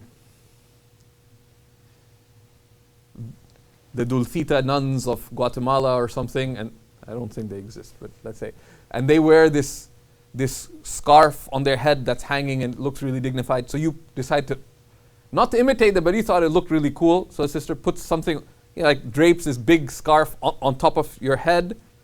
So what will happen? It's going to move around, right? So it'll likely to lead to fidgeting. So praying in that state would be disliked. The same thing would apply if you hang a scarf. Right? I didn't do this for demonstration, but it just happens to be there. Okay? If you hang a scarf around your neck, unless you're used to wearing it, what will happen? You just hang it. Again, distraction and fidgeting. If it's likely to lead to fidgeting, it'll be prohibitively disliked. Right? So you don't do it. Unless, there's two things. Unless one has it on in a way that will not distract you. So if it's a long scarf and you have one side over the other shoulder, but you have to be careful that because that can flip down too. Or you're used to it. So some people drape a Yemeni shawl on one shoulder, and people say, why do they do that? It's actually, it's from the Sunnah of the Prophet ﷺ. He was described as wearing a qitri shawl. And qitr, which some said means it's from Qatar, the other is qitri, it means it's Yemeni, because it's from one corner of the Arabian Peninsula, and they had stripes on it. They had bright stripes on it. So if you're used to it, which is such that it won't lead to fidgeting and it won't distract you, then it wouldn't be disliked. So you wear, you're used to draping a shawl over yourself, either because it's something that is customarily done where you are, or you're used to it. Right? So for example, if you wear a long shawl, right, when you go into ruku', for example, you keep your arms such that it won't fall off, it won't, these two criteria. Doesn't lead to fidgeting and does not lead to distraction. But the caution is, unless it's really cold or something, if you're wearing a shawl and you're not sure whether it'll distract you or fidgeting, you just take it off so that both factors are ignored. Go ahead. Defenders not having walking with hijab, depending on the fabric, and so I've seen sisters telling me where if it's a light one worn in a specific way, the whole thing will come down. Yeah. So with respect to hijab, for example, etc., it would not be considered from sadl, right? Which hanging something on yourself, but just in general, This is separate from what's prohibited to dislike. In general, one dresses in a way that won't distract you in the prayer. Right? So it's like one of my friends asked, I've lost weight, so when I pray in my trousers, I keep having to adjust my trousers. So get a belt, deal with it, right? Because in general, anything that leads to distraction, you take the means of avoiding. Anything that leads to unnecessary movement, you take the means of avoiding. Anything that would affect the conditions of the prayer, such as covering your awrah, you avoid. Right? You avoid. You take the means of not endangering your prayer. This is hanging clothing. It applies to scarves. When possible, either take it off or wrap it around yourself in a way that won't lead to distraction or fidgeting. Go ahead. I have two questions. Okay. The first is, are you allowed to say la hawla wa la quwwata illa billah after you yawn? In yawning, can you say la hawla wa la quwwata illa billah within the prayer? Yes, you can, but it's better not to. It's better in the prayer not to do anything outside the actions of the prayer. If you say it to another, it would break your prayer. Right? So if you're praying, and someone else yawns or someone sneezes and they say alhamdulillah, you say yarhamukallah, that you just talk to somebody, right? And that breaks the prayer. Closing your eyes in prayer is somewhat disliked. The Prophet ﷺ prayed with his eyes open, looking down, but with his head straight. So it's somewhat disliked unless it helps you with your concentration. But even then, it's better to train oneself to be able to pray with one's eyes open. But if you do it because it helps you concentrate, then there's no dislikedness in it. But the superior matter remains. And these are things where they say al-amru wasi'. There are many ulama who would pray with their eyes closed, from the early Muslims and from those we've observed. And there's others who are very religious about this, that this is the sunnah, stick to it. And some even say it's better to be distracted following the sunnah than to concentrate leaving the sunnah. And they say istafti qalbak, ask your heart. Okay. Go ahead. Okay, are you, for example, if you're waiting for Fajr and you're very cold and you're tired, and then you just put your blanket on top of your pajamas? Yeah, so they say that, so if you pray with a blanket wrapped around yourself, for example, because it's cold, they say that exceptional situation, they say, exceptional situations are excluded from the general rules of the Sharia, right? So it's there's a need. So you wrap yourself in a blanket because there's need. If you could have done something else, it would be better, right? Especially if you make it a habit. So you pray Fajr with a blanket wrapped around yourself, but you have other clothing that you could wear and be warm. Then put the other clothing on, right? But if it's an except you're really tired, you just barely made wudu, that's fine. But one shouldn't make a habit of these. Also, they say exceptions should remain exceptional. Right? Exceptions should remain exceptional. So you decided to do yoga, and you got some funny yoga pants, and then you realize you decide to do yoga before Fajr, and you got really into it, and there's 3 minutes left. So you just quickly cover and pray, but don't pray in yoga pants, whatever they may be, like as a habit, right? Don't look up yoga pants. For men, it is somewhat disliked to pray with one's head covered, with one's head uncovered. For men, it is somewhat disliked, makruh tanzihan, to pray with one's head covered, unless it's done out of tadallul, out of sort of humbling oneself before Allah subhanahu wa ta'ala. But they said that's better done in private and better done exceptionally. Why? Because the Prophet ﷺ was never seen in public with his head uncovered. He prayed with his head covered. And there's, contrary to those who would say to the contrary, there are numerous hadiths about this. There's numerous hadiths about this. So it is considered of the recommended acts of the prayer for a man to have his head covered, even if they don't have their head covered outside of the prayer. Right? Because this is a more dignified, this is considered from recommended, dignified conduct for men. And in prayer, you're specifically called upon to dress in a dignified manner. And this is part of the human fitrah, right? To cover oneself is part of the human fitrah. And in most cultures around the world, it was considered,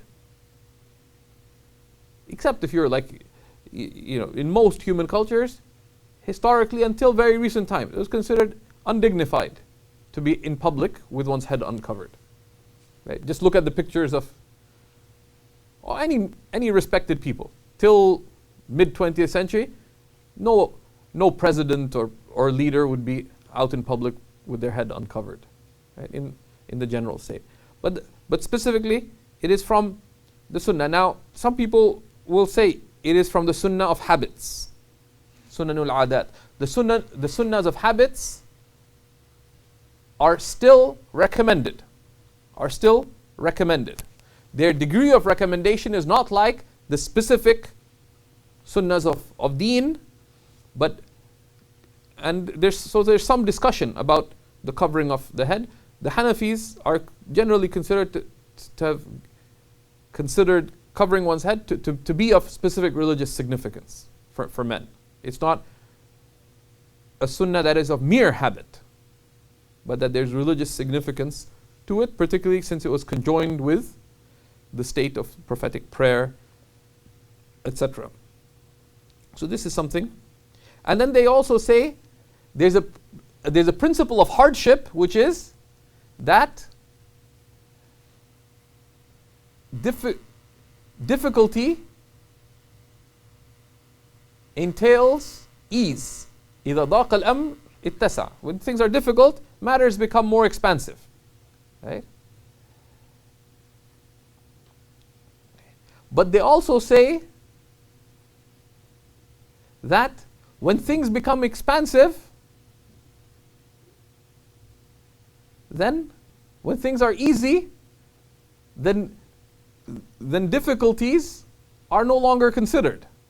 Right? So, for example, it may be difficult for someone in their work context, etc., to cover their head.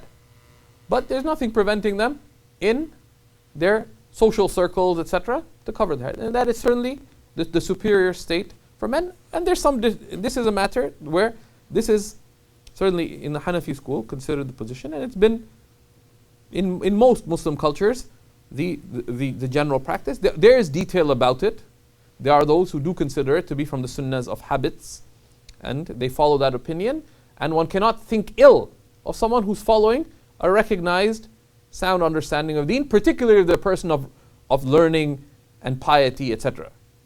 They're following a sound opinion, and you think ill of them, that is, you are sinful for thinking ill of another believer, let alone thinking ill of someone who's an inheritor of the Prophet ﷺ. Some of the most God-fearing people I know, for example, Shaykh Salih bin Siddina, who's been in my thought, in my conversations, like recently, this great Mauritanian scholar in the Bay Area. And he couldn't care less about anything in the world. He's a man of the desert. He would give the adhan outside his house. Right? He wears this Mauritanian tunic, etc. And he's like an ambassador of the deen. He'd go for walks in his neighborhood wearing that, and he would greet the neighbors and go out, like amazing things. But he would give the adhan beautifully, in a very plain but very beautiful, soulful way, from the doorstep of his house. Not really loud, but if you're walking by, you'd see it. But it's beautiful. Okay? And I thought it was kind of funny, but it's beautiful. And the habit there is that very often they don't cover their head. Unless they're wearing a turban, or for the prayer, they'd cover their head, because it's considered specifically recommended in the prayer. So this is something, and you have to be careful about that. Right? That matters where there is difference. It's recommended to exercise caution oneself. That even if you follow the easier opinion, but to adopt the stricter opinion. If you think the easier opinion is sounder, you still do what's stricter. But with respect to other people, you cannot judge others on the basis of strictness. It is not permissible. So you have to be careful. Right? So if there's some scholar or leader or anybody who is giving a public talk or whatever, and their head is not covered, it is a matter of difference of opinion. You cannot think ill of them on the basis of that. Okay? Not pointing one's toes towards the qibla is in prostration, certainly for men, it is leaving a sunnah. For women, depending on how you prostrate, there's more leeway for that, especially if you're keeping your feet to the side.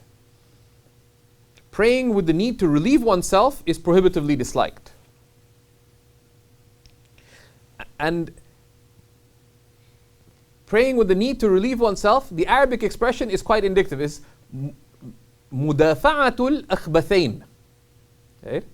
And mudafa'a is what? Is keeping at bay. Mudafa'a, mufa'ala, has a sense of mutuality. That something is coming to you and something is pushing and you're pushing it back. Mudafa'a. Right? So there's the urge, the strong urge, and you're having to hold it back. Whether the urge to use the toilet, and the same by extension to pass wind. But if it's just a general sensation, you have the thought that, well, I'll need to use the washroom at some point, that's ignored. Okay? Especially if it happens during the prayer. Just slight sensation. No. So it's when you're holding back the urge to use the toilet. The sign of that is, were you to go to the toilet, like you wouldn't have to exert effort to relieve yourself.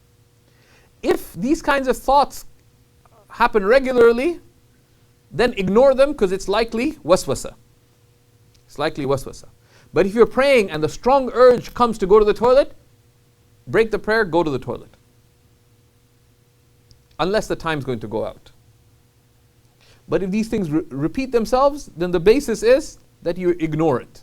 Because it's either waswasa or it's some kind of chronic condition in which it wouldn't be prohibitively disliked for you just to complete the prayer. Because that's imposition of hardship. One doesn't follow misgivings, waswasa. Likewise, one doesn't, when things are difficult. Some people just they need to use the washroom a lot. In that case, just ignore it, except when it's overwhelming. Lifting the feet off the ground is improper. Prostrating without putting both feet on the ground, at least for a moment, is prohibitively disliked. So you only prostrated one foot, the other foot pointing in the air without any reason. The whole time, that would be prohibitively disliked. So keeping both feet on the ground is sunnah. Lifting it, even for a little while, without need. You had a foot cramp, whatever, that's excused. But keeping it off the ground completely for the whole prostration would be prohibitively disliked.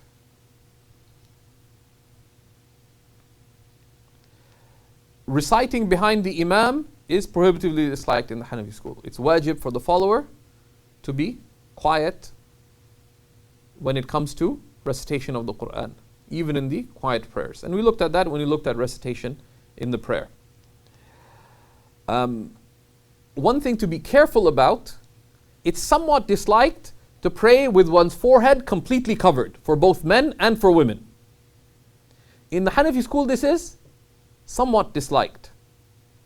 But you should be particularly careful about this, because what's the ruling of praying with your forehead completely covered in the Shafi'i school? Your prayer is not considered to be valid, because you're not considered to have prostrated on your forehead. We disagree, because if you pray with your forehead covered, you still prostrate on your forehead, there's just something on your forehead. But in the Hanafi school, there's some dislikedness to this, but be careful, because the stronger opinion in the Shafi'i school is that you're not considered to have prostrated. There is another opinion in the Shafi'i school too. We don't worry about those, about another school in that sense, but we exercise caution. So if you have some tipped kufi style that you wear, lift it a little so at least something above your eyebrows is uncovered, right? If you wear, or with your hijab, etc., you keep at least something of your forehead showing, because that's how That's the description of the prophetic prostration. If you wear a turban and you wear like a big mega turban, then then you lift your turban, so you prostrate on your forehead.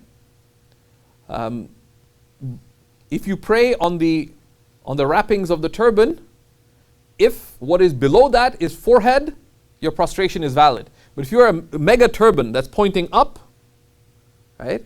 So it's above your forehead, and you prostrated on the wrappings, so you've got like a whole bunch of wrappings on you, but they're above the forehead. And you prostrated on these. Did you prostrate on your forehead? No. So that prostration that's unlikely, because people don't wear mega turbans, but if you did, beware. In the Hanafi school, you raise your hands once in the prayer, for the opening takbir. After that, you don't raise your hands. It's considered somewhat disliked to raise hands after that. The prayer is understood to have gone through stages of commands, right? So yes, there are hadiths about the Prophet ﷺ raising his hands. They're understood to have been before the firm command to stand still in prayer. It's one of the implications of قُومُوا لِلَّهِ قَانِتِينَ, etc. And the descriptions of the final descriptions of the prophetic prayer are understood to have been without his raising his hands. So both are established from the Sunnah. It's a matter of difference of opinion. But like the Hanafis, like the Malikis, deemed that the final practice of the Prophet ﷺ was not to raise his hands. So it's considered improper. Someone does it, like, what are you going to do? Shoot them, right? Like it's differed upon. So we respect difference of opinion. Someone does it, there's no, Okay.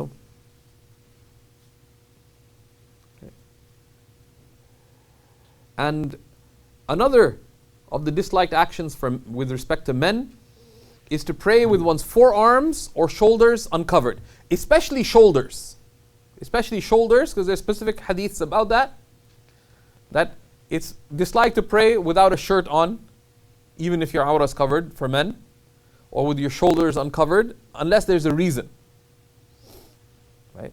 You're playing basketball, someone ran away with your shirt or something. And the forearms, this is not considered entirely dignified, although there's leeway in it. If it's customary for people to wear half sleeves, for men to wear half sleeves, then it is not considered disliked. But still, what is more proper and what is closer to the general to the practice of the Prophet ﷺ is to pray with full sleeves. Right? But they can be leeway in it, particularly in the summer. And these kinds of subtleties, one thing is, there is no correcting another on matters, number one, that are differed upon, number two, that are matters where it's a question of propriety, of adab, or a matter of recommendation. If it's a recommended matter, then it could be from nasiha, from giving advice, that this is better. But one only gives nasiha when it is likely to be of benefit, right? In a way that is beneficial.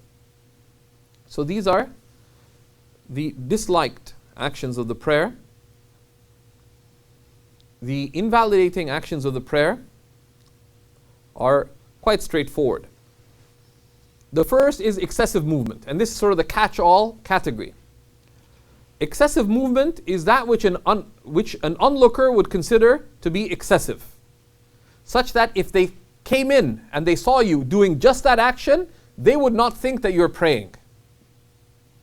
They would not think that you're praying. When in doubt, you assume that it is not excessive. When in doubt, you assume that the action was not excessive. What would be examples of excessive action? Let's say you went into ruku' and your turban fell off. Okay. So you're bowed, but imagine if Zubair is in ruku' but he's wrapping his turban. So Zubaydah comes into the living room and she sees Zubair bent over. What would she think? He's busily just is wrapping his turban, and he's getting it wrong because he's trying to do the Yemeni, cross style. And so when she sees him, she walks into the living room and there's Zubayr bent over but tying his turban. What would she think? He's tying his turban. Would she think he's praying? No. That would invalidate the prayer. But let's say Zubayr studied a little bit of fiqh. So what does he do? He's in ruku'. He keeps one hand on one knee, but he's tying it slowly. Like he does one wrap, puts his hand on his knee, and does it slowly. Would she think he's praying? He's bent over in ruku'. Even if she just thinks, is he praying or tying his turban? That wouldn't invalidate the prayer. But what would it be considered? It would be considered fidgeting. Repeated, unnecessary action. If he does it with very slight action, right? The turban becomes a little loose, so you just tuck it in, for example. That is slight action. If it was a need, because you're worried it'll get unraveled, maybe excusable. If there's no need, that would be somewhat disliked. Of course, as an aside, if you're praying and your cap falls off, if you can pick it up and put it back on your head with slight movement, it's better to do so. Because covering one's head is a recommended act of prayer for men.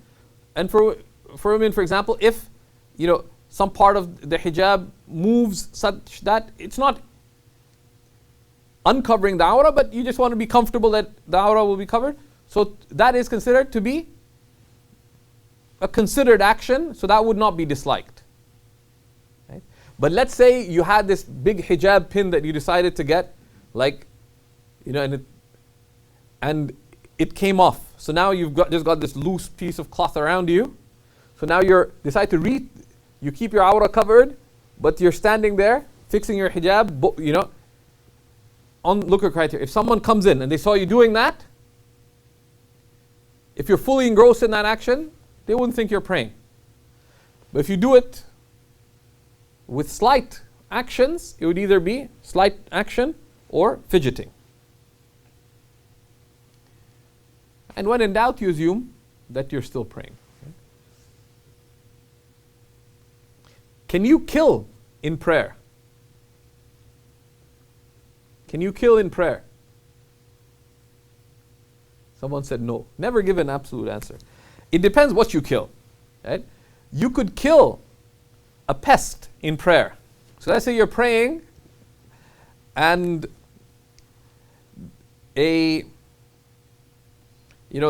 there's a scorpion in front of you or a cockroach. Could you kill the cockroach? If you can ignore it, then do so. But if you fear harm, if you do it with slight action, so it's the same three criteria: slight action, fidgeting, excessive action. Right? So if you go into ruku' and then suddenly, you move forward and grab, you grab your iPad, right? Because you saw someone chop lettuce with their iPad, said maybe I can kill the scorpion with the iPad. So you grab the iPad from your bag, and then so if someone looks at you, they won't think you're praying. So that would break the prayer. If you fear harm, you're allowed to break the prayer. Okay? So you can kill an animal in prayer. You shouldn't engage in, unless you're in war, you should not kill while in prayer. Right? In war, can you be actually fighting while praying? In the Hanafi school, no.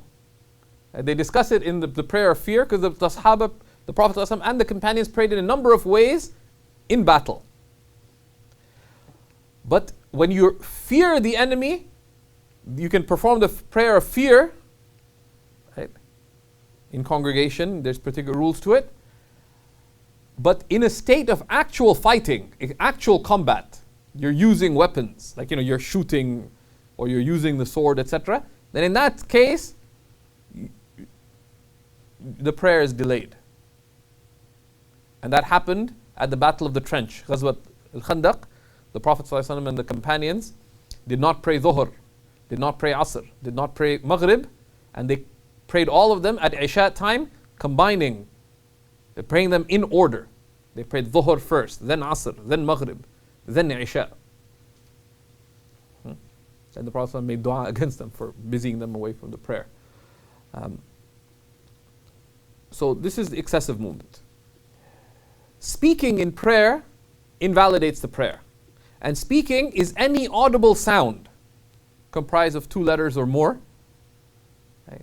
That is not of the speech of prayer, whether you intend address with it or not. Okay? So you're praying, but you're thinking about whether you could go to Afi's if you have to reduce salt in your diet. And then you say, because you decided that maybe you'll ask your friend who's a dietitian. That would break your prayer because you made an audible sound, clearly. Sounds that normally come out, so you get heavy, right, that came out normally, it's fine. If you deliberately did it without excuse, that's different, right? But normal sounds, you got up and it was uncontrollable, that's excused. But any audible sound that is not inexcusable nor normal that's audible would break the prayer. And likewise, anything by which you intend to address another, even if it's Quran. So your husband decided to go buy a leather bag. So he tells you, I saw this wonderful leather bag, I'm about to order it from Pad and Quill. And you'd seen that leather bag, it's like close to $400. So you're praying, you say, Ittaqullah. Or you say, Ya ayyuhalladhina amanu ittaqullaha haqqa tuqatih. Oh, you believe, fear Allah as He deserves to be feared. But you intended to address your spouse, that don't spend my money, it would break your prayer. Or your son is, your daughter is going to class at the hub, and you notice that they left their book. So you say, Ya Yahya khudil kitab. Oh Yahya, take the book. It's in the Quran, khudil kitaba biquwwa. But if you intended to address another person, that's human speech. Even if you couched it in Quran, it would break the prayer. Right? Or you're praying and some guests come in. So you say, Kulu washrabu hani'an. Eat and drink merrily. It would break the prayer. Right? So don't do that. One, it would break the prayer. Secondly, it is considered sinful to use remembrance of Allah for worldly purposes. Now, what is a worldly purpose is a little technical, right? So you don't think ill of others. But, making,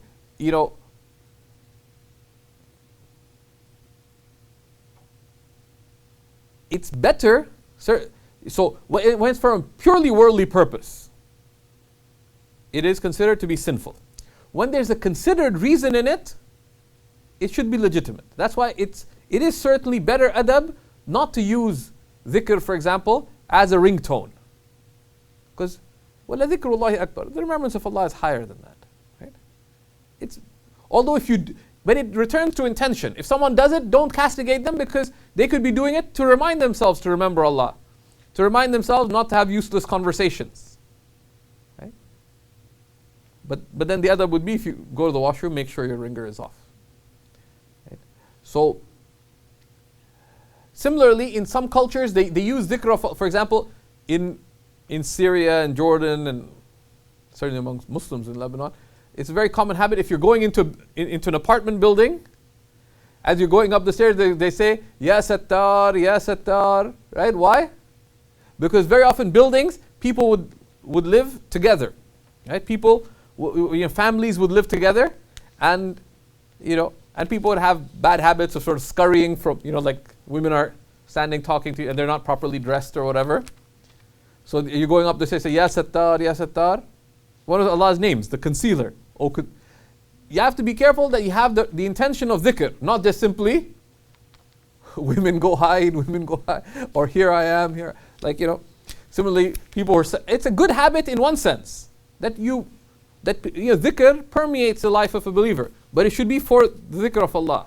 Right? In Jordan they say, "Uzkur Allah li Allah, la li illa." Remember Allah for Allah and not for ulterior motives. Of course, you tell them, don't say Allah because it's not proper. Right? Some of the fuqaha get very serious about that, because Allah's name is not Allah, it's Allah. There's a med there, and so similarly, there's many instances of that in day to day. People, you have the fruit and vegetable vendors. They say, Ya Qawiyyu, Ya Qahar, Ya Qawiyyu, or whatever divine. For some reason, food vendors would use names of divine majesty. Very common. Ya Qahar, Ya Qahar. Oh, overwhelming. What does the overwhelming have to do with? Like, if you think of fruits and vegetables as like cute, like, Jameel things, not Jalali things. But anyways, one should be careful in such things that one intends dhikr of Allah subhanahu wa ta'ala. Right? But within the prayer, if you address someone, it breaks the prayer. Right? Someone says, I passed my exams. You say, Alhamdulillah. It breaks your prayer, if you intended to address them. Right? Go ahead. Two questions, one for each one. For a first question, what if it's a mother and her child is Yeah, so if a mother is carrying her child, then you use slight movements, right? You don't busy yourself completely with the child. If the child, for example, is crying in a way that's not consolable, right? Then you could break your prayer. Let the child settle and then finish the prayer. Let's say you lift up the child. Slight movement when it's out of need is not considered to be disliked. And there's precedence in it from the Sunnah. So, for example, carrying a child itself is not considered to be unnecessary movement. Right? But let's say the child's crying inconsolably, so now you're just playing with the kid. Someone saw you, would they think you're praying? If they wouldn't, it would invalidate the prayer. But in that kind of situation, you're allowed to break the prayer. Right? The other question? for speaking? What if you're praying and someone is searching all over the house for you and they're doing something so Allah Akbar? Yeah, so raising your voice with something off the prayer would not break the prayer. Someone's ringing the doorbell, right? So you raise your voice. Or someone's knocking on your door. So you say Subhanallah, but you intend the maslahat as-salah, the interest of the prayer. Right? And because if they keep knocking on the door, it'll distract you. And there's also precedent in the Sunnah for raising one's voice in prayer. Or let's say people are like making funny jokes about something or the other. So you raise your voice a little, so to remind them that I'm praying, but you intend the interest of the prayer. And that's allowed. Moaning is the third thing that breaks the prayer. Moaning is a type of speech. Moaning or groaning, when it's when it's done with audible sound, breaks the prayer. Even when it's out of pain, even if it's out of grief, except when it is overwhelming. And so you get up and you deliberately say, your prayer is broken. But if it overcomes you, let's say you're getting up and you get a cramp in your thigh. So an uncontrollable sound comes out. That's excused because you couldn't control it. But if you're in pain, hold it in the prayer. If it's uncontrollable, then take care of your pain and then pray. Okay? Crying out of sadness in the prayer breaks the prayer. Which sounds cold-hearted, but it's not, because the Prophet ﷺ said, إِنَّ صَلَاتَنَا هَذِهِ لَا يَصْلُحُ فِيهَا شَيْءٌ مِنْ كَلَامِ النَّاسِ. This prayer of ours, no human speech befits it. And crying is from human expression. It conveys meanings. When you say, I am sad. When you cry, you say, I am sad, I am sad, I am sad. And also, the sunnah of grief is that the believer is balanced in their grief. Right? Is there balanced in their grief? One expresses it and one doesn't hold it in, but one expresses it with rightful restraint. Right? And you can read the chapter, for example, in the Shama'il on the crying of the Prophet ﷺ. Right? The crying of the Prophet ﷺ was not crying of remorse or loss, it was a crying of mercy. Right? But when it's out of control, it doesn't break the prayer. Similarly, if you cry out of remembering heaven or hell or for spiritual reasons, it doesn't break the prayer. Because in that sense, the crying is like saying, Ya Allah. Okay? When could you speak in Urdu in prayer and it not break your prayer? Or Farsi? Or English for that matter? When could you speak in English in the prayer and it not break the prayer? When making dua. But yeah, and although that's better to avoid, but what's One is overwhelmed. not if one is overwhelmed? No, but specifically, if one does it for a next worldly reason. So let's say the Imam, so Shaykh Ahmed Saad comes here in Ramadan. Please make dua, we're trying to get him here for the whole month. Let's say Shaykh Ahmed Saad comes and he recites some verses about whether about Jannah or describing Allah subhanahu wa ta'ala. And you say, wow. Would saying wow break the prayer?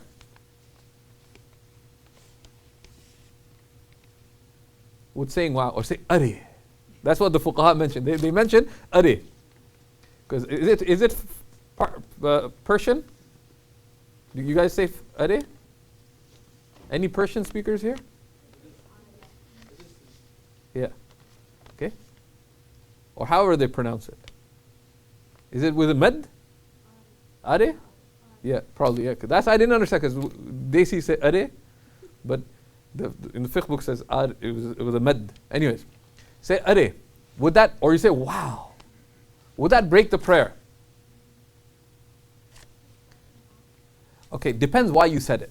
Right? If you say it for next worldly reasons, right? Like this description of paradise and it's beautiful recitation. You felt you were there. You said wow. Doesn't break the prayer. Of course, you shouldn't do that, but it wouldn't break the prayer.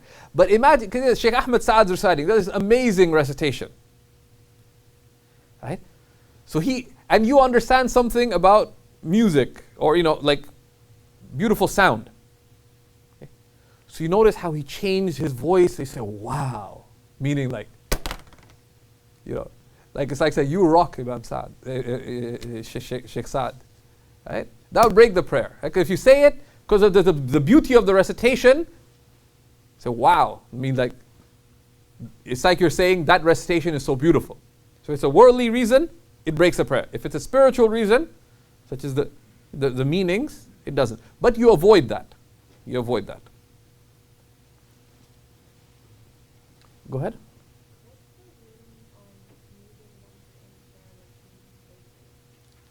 After the prayer? Okay, so with moving in the prayer, you stand still. If there's a need to move, right? So you're blocking the corridor, for example, or someone's trying to leave the room. Taking a step or two to the side slowly, so it's slight movement. There's 3 levels. Slight movement when there's a need, it's not disliked. So someone's trying to get by you, you take a step to the side, you let them, it's not disliked at all. But you do slight movements rather than repeated movement, and you avoid excessive movement. So someone needs to walk by, so you decide to go and pray in the other corner of the room. If someone saw you cutting across the room, they wouldn't think you're praying, right? So the same 3 criteria apply. Slight movement. When it's with need, it's not disliked. But you avoid getting to a level which you consider fidgeting, and certainly avoiding excessive movement. Similarly, if a gap opens up in front of you in the prayer, taking a step forward is not disliked. And maintaining a line is important. So if there's a gap to your side, moving to the side to fill that gap is sunnah. And I don't know, because I don't pray in the women's section, but women complain a lot about it. Several times when I was at IMO 2 years ago, these aunties would come, tell the women to stand shoulder to shoulder. I'm not going to tell them something I don't know. You tell them, right? So I just say, stand. But let's say you're praying and there's a gap. To move to fill that gap, whether you move sideways or forwards, would be sunnah. If there's a gap in the line, who fills it? You fill the line from the middle. Right? You line up from behind the imam. So, if you're on the right, so you fill from the one who's close, closer to the middle. Right? So you go towards the middle. Right? You don't create a gap on the middle side. If there's a clear gap in front of you, you should move forward to fill it up. And that would be for a reason. Go ahead. Yeah. So making dua in sujood is recommended. Making dua in sujood is recommended. It's from the actions of the prayer. Right? It's recommended. The imam doesn't make dua when they're leading others, because the imam sticks to, doesn't lengthen their prayer unless the dua is brief, right? But generally the imam does the emphasized sunnah tasbihs, and that's it. Unless they do 3 tasbihs and then make a very brief dua, that'll be like giving the followers time to do the sunnah, even if they're going slowly. But besides the imam, if as a follower you've done the 3 tasbihs, saying Subhana Rabbil A'la 3 times, then you can make dua. If you're praying on your own, particularly in voluntary prayers, it is a recommended sunnah to make dua in prostration. Okay, just to complete the invalidating actions, coughing in the prayer, when it overcomes you, it is excused. You have the urge to cough, go ahead. If you feel a slight need to cough, it is better to avoid it unless it is distracting you or disturbing your recitation. Right? So if the need is slight, it's better to avoid unless it's distracting or disturbing. Coughing without need, right? Without any need. It's not, even if it's mild discomfort. Even mild discomfort would have been better to avoid, but there's a need. Coughing without any need whatsoever would break the prayer. So for example, to cough to tell someone something, or you want to tell the imam, please don't recite the whole of Surah Yasin in 1 rak'ah, I'm tired. So would break the prayer. So what if the imam's reciting really long? You chose to pray behind them. Although once, a good friend of mine and a bunch of us, drove to Waterloo late at night in winter, and I decided to recite the opening of Surah Yasin. They got scared because they thought I was going to recite we'd stayed up all night. At Fajr decided to recite. So actually, like 5 verses into it, someone stepped forward, tapped me on the shoulder, and stepped back. And to be honest, I didn't know Surah Yasin back then. I was just trying to do something impressive. But that wouldn't break the prayer. Right? So, you're coughing. It invalidates when it's without need, even mild discomfort. There's no need whatsoever. Then it would invalidate the prayer when it's with sound. Moving your chest away from the qibla is invalidating of the prayer, and the qibla being the whole direction of the qibla, right? So you have 90 degrees. Moving your chest away from it without need, even for a moment. So you're praying, and some older gentleman was running down the corridor. So you turn around completely to check if it was Uncle Jamil. If you're there, that's not a need. Right? So if your chest moved outside the qibla, it would break your prayer.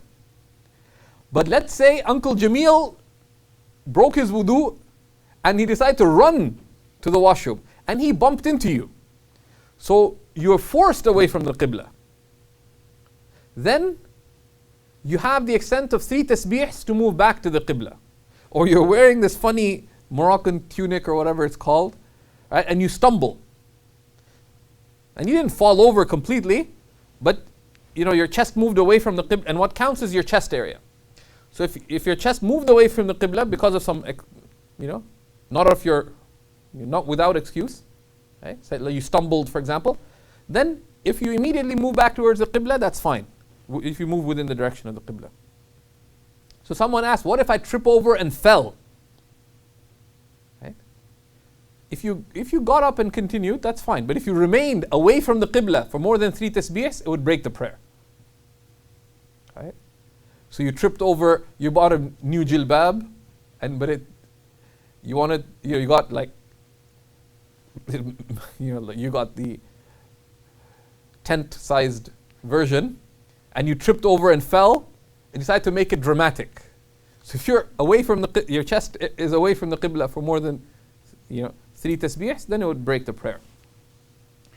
In the Hanafi school, reciting from the text of the Quran within the prayer, right? Like reciting, holding, or looking at the mushaf, the text of the Quran, would invalidate the prayer. Because that is a complete external action to the prayer. So do not do it. What is the sunnah? One is the Prophet ﷺ never recited holding the Quran. You could say, well, he didn't read. None of the companions who could read did that. Or better thing to say, not he couldn't read, he did not read. I do not read. I do not read.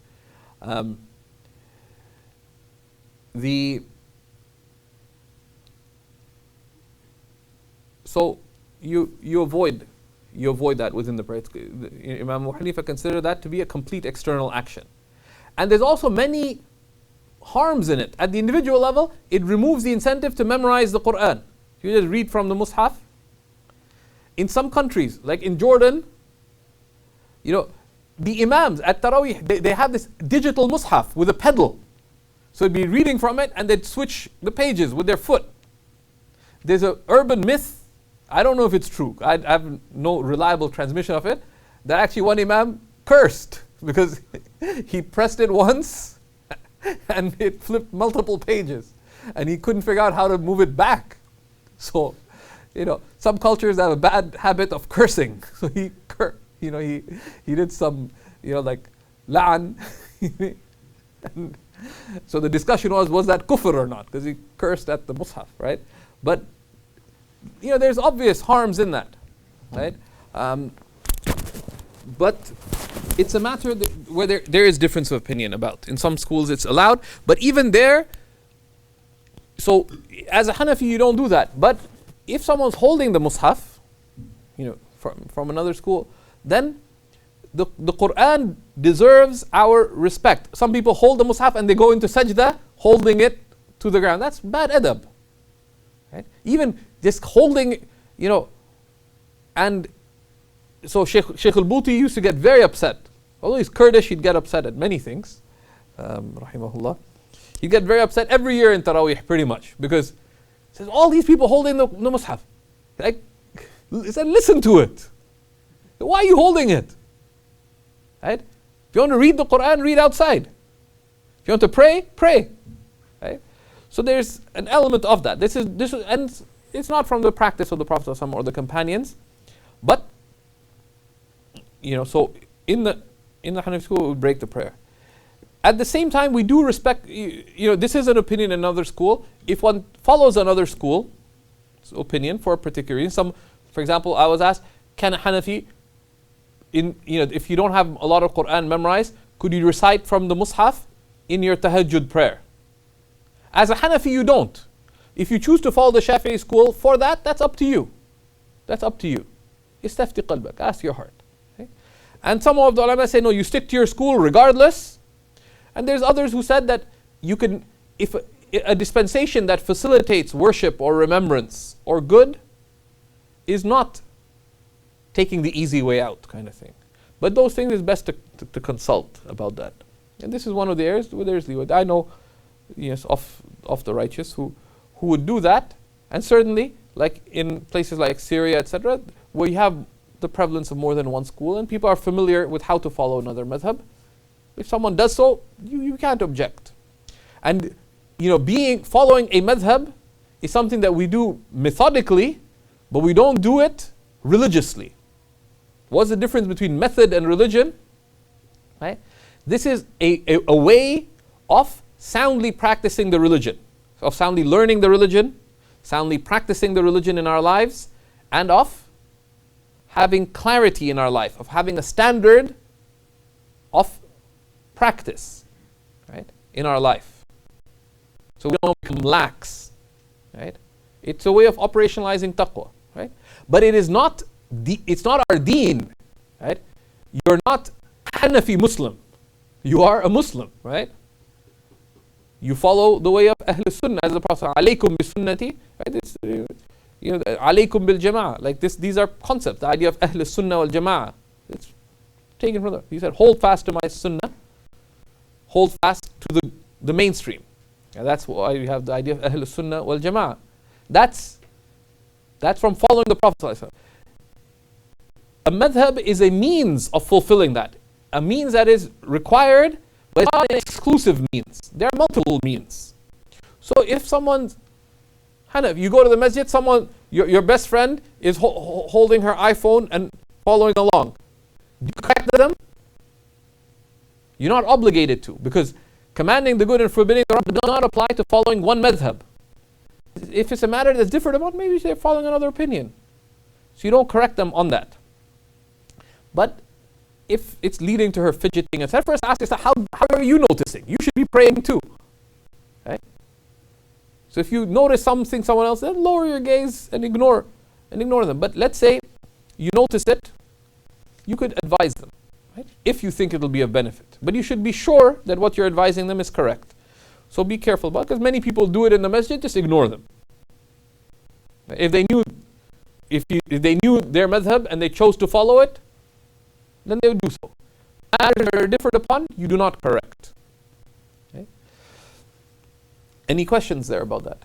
That's an important aspect. Go ahead. So there's a distinction using it for both prayers and method? No, so in the act of reading from the Quran is considered to be because it's an act of worship. It's doing a complete external action within the prayer.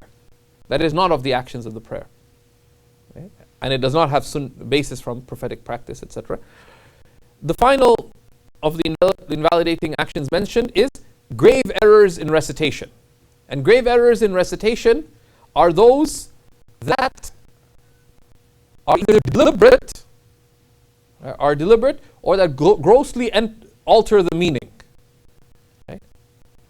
Non-deliberate mistakes are excused.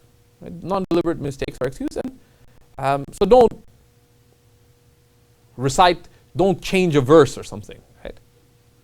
If you have a slip of the tongue that you don't realize, just ignore it. If you doubt, did I recite that correctly? Ignore that doubt. The sunnah is it's obligatory to pronounce the letters of the Quran soundly. To pronounce the one's recitation of the Quran soundly. Like the basic, which is to recite each letter as the basic pronunciation of that letter. Right? But the letters that are difficult to pronounce, what is difficult to pronounce of them, either for you or which is customarily difficult, like the distinction between a ta and a ta. Like someone says siratal ladina, that's a ta, that's not a ta.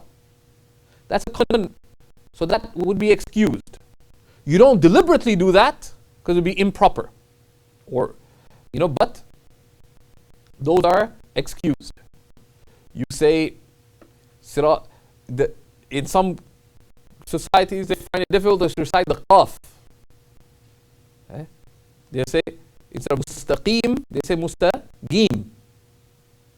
That be excused. But do not do it deliberately.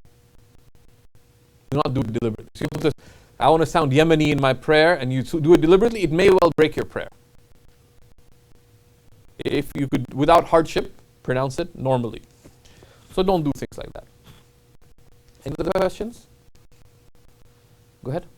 So, to clarify, in the case of doing a prohibitively disliked act or an act that invalidates in the prayer, do you just break the prayer or do you repeat it? Like Okay, so if you do something prohibitively disliked in the prayer, you complete the prayer.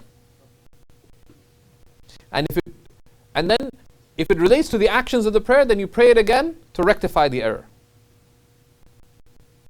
Right? like this is in the prayer that Yeah. Yeah, if it's like, the things that we mentioned are prohibitively disliked. When you doubt, was it somewhat disliked or prohibitively disliked? You assume validity and soundness, or what is closer to soundness. So you say, it must have been somewhat disliked. So you're praying with the scarf draped over, and it was distracting you. You're fidgeting. Was I fidgeting, or was that just slight movement? When you're not clear that it's fidgeting, you always assume the lesser harm. Okay, we're just quickly going to look at some applications. What is the ruling of answering the phone in the prayer?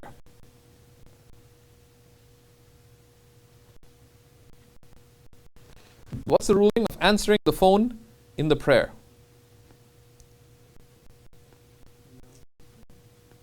Be careful of giving blanket rulings. Okay? That should be a principle. Thou shalt not give a blanket ruling. Answering the phone in the prayer.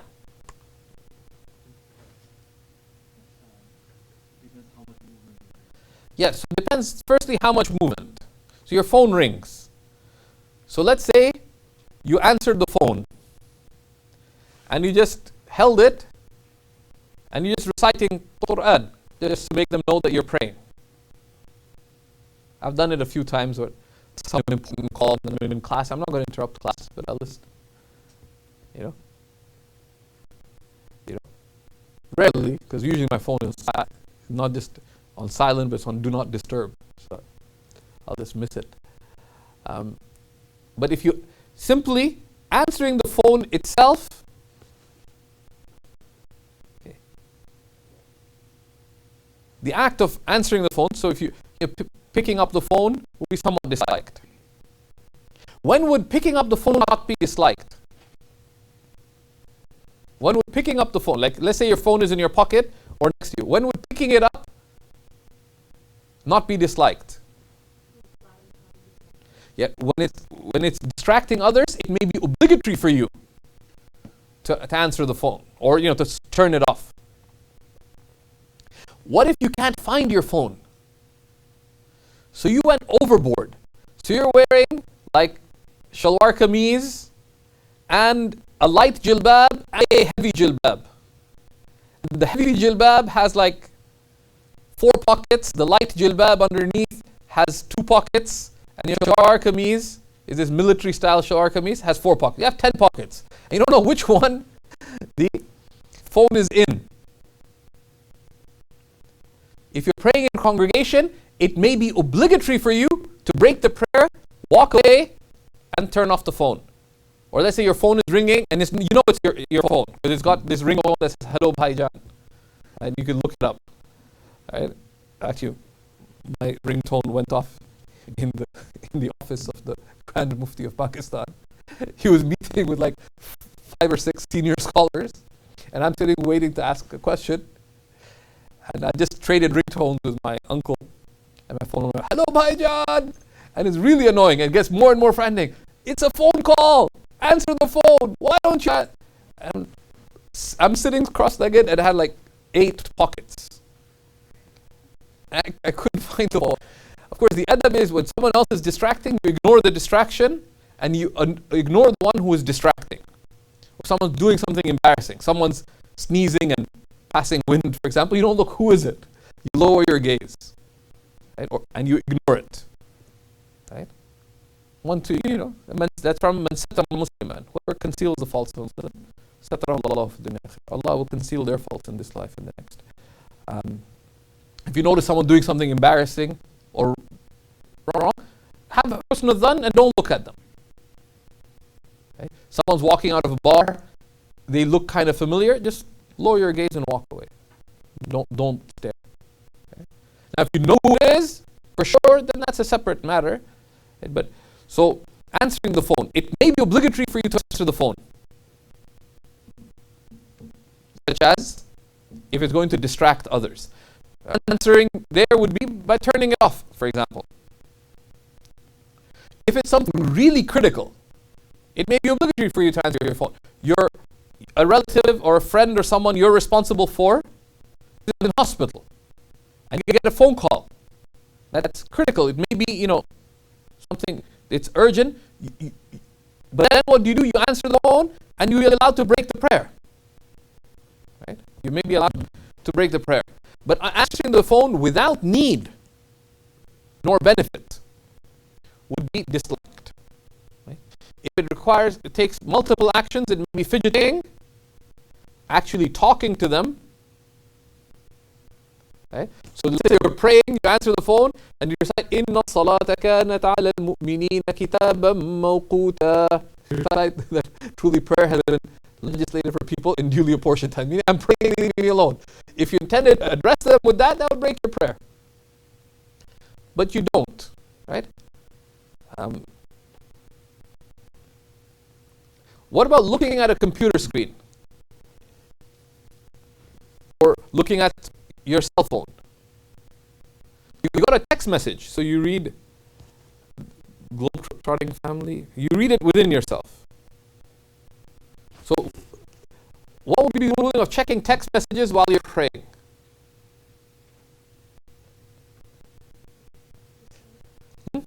Would it break your prayer? Be careful. Right? It depends. If it's, of course, reading the text message out loud would break the prayer. But just reading something outside the prayer is disliked.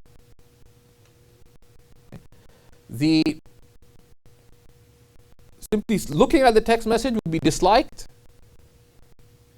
If it reaches the level of fidgeting, right? So it's like a repeated ongoing action, it will be sinful. And when it becomes, you get engrossed. Oh wow, someone from Seekers Hub sent a tweet, a free course with Shaykh Faraz, Rabbani, understanding the prophetic woman. And so now, if someone saw you, now you're looking, if you saw me right now, would you think I'm praying? No. Thank you. Use proper English. Thank you thinking of me. Honored. Done. God knows what they're talking about. So let's say I'm doing that. You would think I'm praying. That would break your prayer. Okay? So again, the same three principles apply. Slight action, disliked, fidgeting, prohibitive, disliked, and sinful. Excessive action breaks. Slight action, when there's a need, is excused. It may be required. So let's say you're praying your nafil prayer and there's a scorpion about to sting Sidi Osama cannon as he's in prostration. Say, okay, let's see what happens. It may be obligatory for you to do an external action. Okay? I just came up with a song for Sidi Osama. I was going to go to Edmonton, was supposed to meet Sidi Osama. I came up with a song called Osama Bhai to the tune of Superman. Okay? But what about listening to headphones? Okay. Someone asked, can I pray wearing noise-cancelling headphones?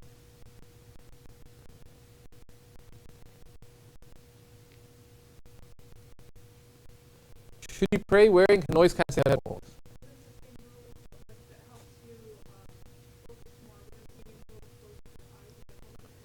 Yeah, it's better to avoid. Right? It's better to avoid.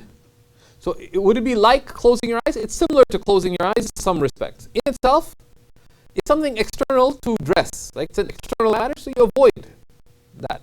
Right? It's better to avoid. If it will lead you to fidgeting or distraction, right, it will be clearly disliked. So it's better to avoid because it's external to the prayer. Okay? Number two, if it leads to fidgeting, so it's got, there's a cord and you may get tangled in your cord. Or, if it's an, in-ear headphone, it pops out, whatever, then and you have to fidget. So fidgeting. So these principles are important to reiterate. Slight action, anything foreign to the prayer, there's dislikedness in it. Slight action, disliked. Fidgeting, prohibitively disliked. Excessive action breaks the prayer. In general, so that is putting on headphones. Putting on headphones. Listening to headphones would be, so can I listen to CBC's The Current while I'm praying Salatul Duha? No. Okay. Would it break the prayer? Depends how much you're listening to what's on the headphone. But do not do that. That goes against the ta'zeem of the prayer, right? If your cap falls off, can you put it on? Yes, with slight movement. But not if it becomes fidgeting. So you have to take a few steps forward, your cap blew away.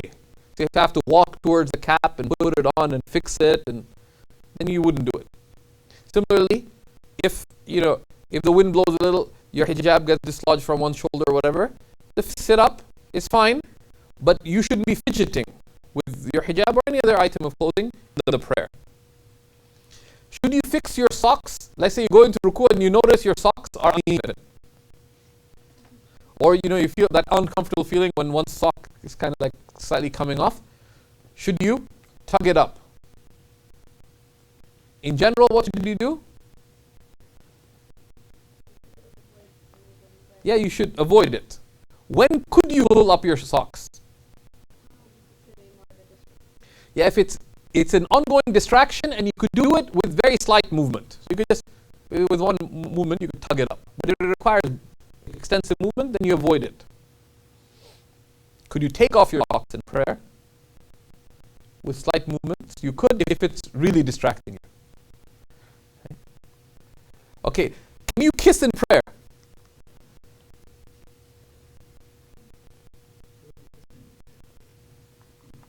That's good. I mean, kissing normally applies to someone else. If you kiss yourself, okay, what if you kiss yourself in prayer?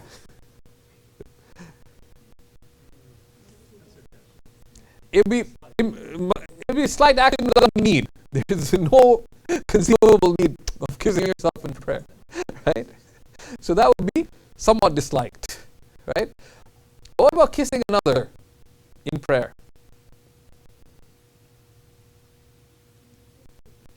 Yeah. So basically, that you cannot. If you are praying, you cannot kiss another. So you're praying, and your son comes and says, "Mama, I finished the homework."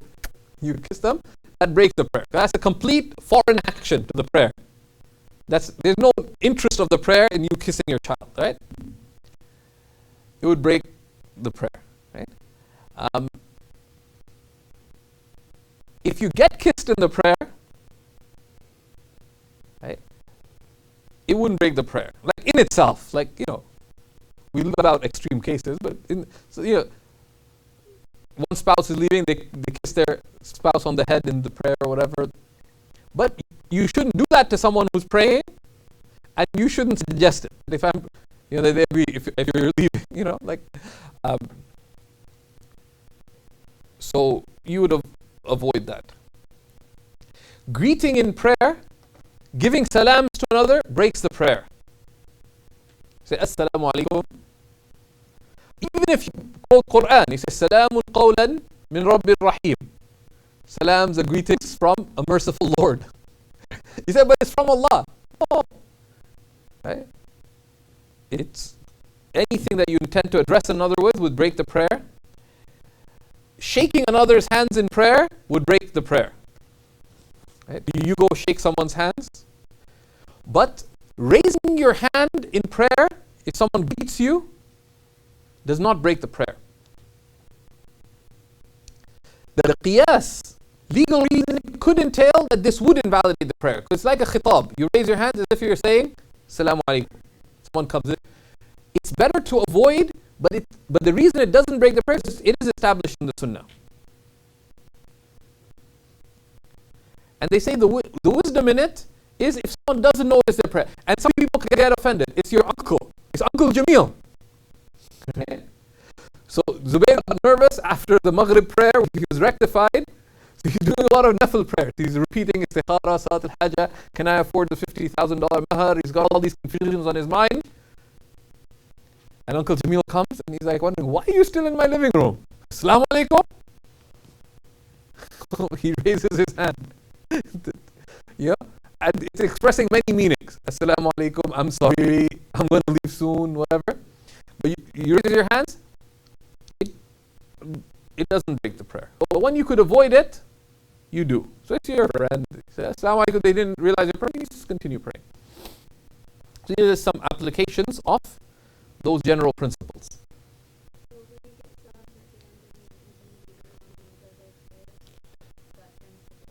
Yeah. So the salams, you intend the imam, etc. That's just because that's just from the interest of the prayer. The salam is from the actions of the prayer, and then you intend to greet them. Because you're exiting with it, you intend to greet with it. So these are just some applications to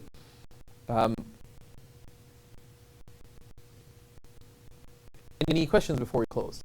Go ahead. How do you break the prayer? You can technically just walk away. And by walking away, you broke the prayer. The best thing to do is to give, they say, to give salam to, if one wishes, biniyat qata, intending to break the prayer. Assalamu alaikum wa rahmatullah. Assalamu alaikum. That's if you're going to break it.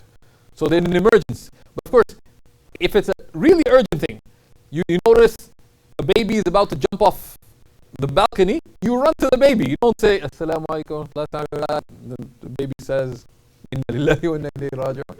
Right? Someone's falling into a well, right? That's an emergency. Someone's picked up your wallet and running away. You run after them, right? And you don't have to turn your head. You can turn your, say, Assalamu alaikum wa rahmatullah. You do so with the intention of breaking the prayer. Just say, Assalamu alaikum wa rahmatullah.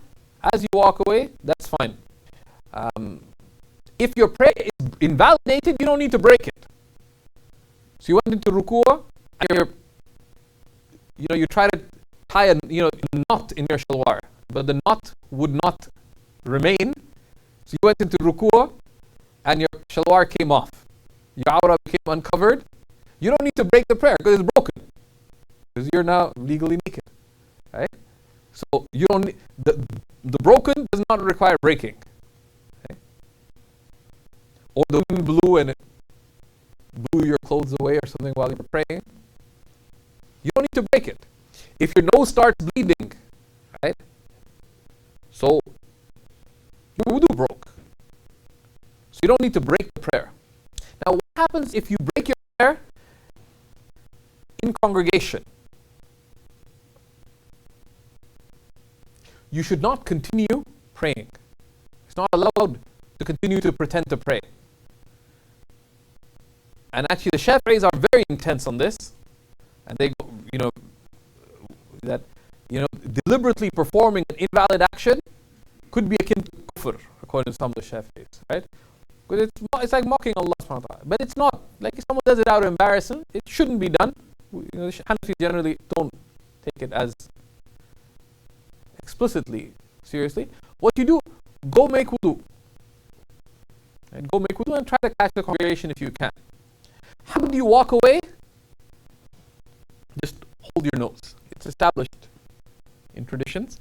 Just hold your nose. It's as if maybe you've got a nosebleed. It doesn't matter what people say. If you have to cut through people, do so, but don't push and shove. Gently, just go through.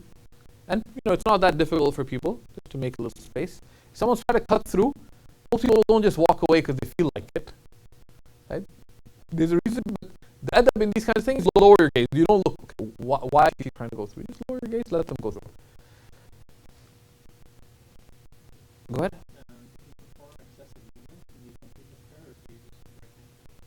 If you perform excessive movement, what happens to your prayer? It's invalidated. So it's broken. You're not praying anymore.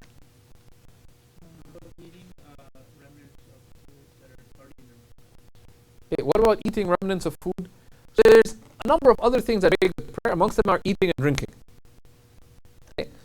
Eating something outside your mouth would break the prayer. Right? So you keep an energy, you decide to recite, I'm going to recite all of Surah Al-Baqarah, and you keep an energy bar, and after 100 verses, you take a few bites of the energy bar, breaks your prayer. You keep some coffee next to you, and you drink coffee while praying, breaks your prayer.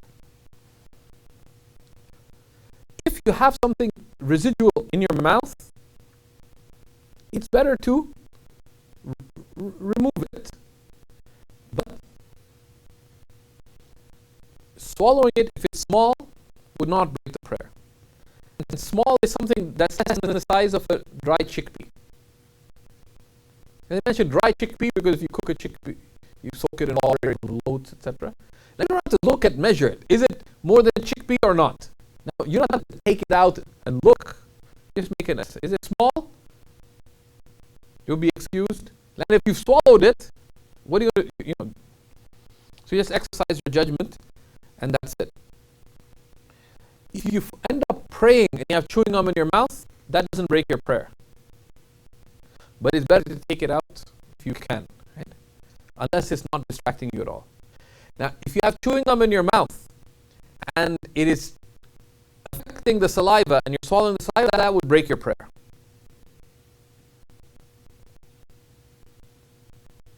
So they say, for example, if you have a block of sugar and you put it in the back of the mouth, and as you're praying, you're slowly letting the sugar dissolve because you thought about the sweetness of prayer or something. So it breaks your prayer, right? So chewing gum in your mouth is better to avoid because it will affect your recitation, could lead to fidgeting, distraction, etc. So you take it out. But if it's chewed and such that it's not clearly affecting the saliva on an ongoing basis, then it's excusable. But if it's fresh chewing gum that's changing the saliva and you're swallowing that saliva, that would break the prayer. Keeping other things in your mouth would not be allowed. There's some cultures that they'd keep like razor blades in their mouth or something. Don't do that. Take it out, right? Because it's not becoming the prayer. But something that's stuck in your mouth, you can keep it there, like dentures or like. Any other questions? Go ahead. Making dua in a different language does not break the prayer. Does not break the prayer, but it is superior to make dua in Arabic in the prayer. And particularly if you can make dua in Arabic. If you don't know any Arabic, there's leeway. But the better thing to do is to make a general dua and intend specific meanings. So, poor Zubair, he's praying Salat al-Hajjah in prostration. Like, he doesn't know how to, and he's lost his sense of Arabic as well. Uncle Jamil's looking. He needs to decide, 50,000 mahar, do I say yes? And he's made a whole bunch of other conditions, of course. So what do? You don't want to say, oh Allah, please guide me to make the right decision regarding this marriage. Just say, you can say, Ya Rabb, or Ya Allah, Ya Allah. Say, Rabbana atina fi dunya hasana. Oh Lord, grant us the good of this life and the good of the next. And you can intend particular meanings, general du'as. Right?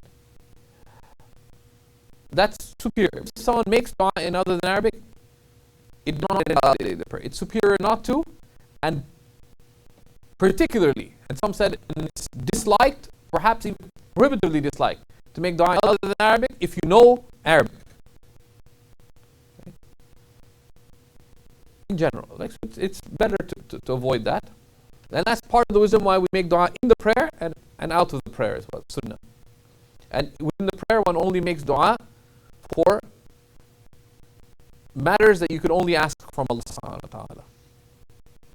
Right? So if you ask for worldly matters, this is problematic. Right? So, oh Allah, marry me to Zubaydah would break the prayer. And you could say that to Uncle Zubayr. Uncle Zubayr, let me marry Zubaydah. Zubaydah says, oh Allah, marry me to Zubayr. She could have said that to her father, so that would break the prayer. Like, oh Lord, won't you buy me a Mercedes Benz? Would break your prayer. Why? Because you could ask someone wealthy for that.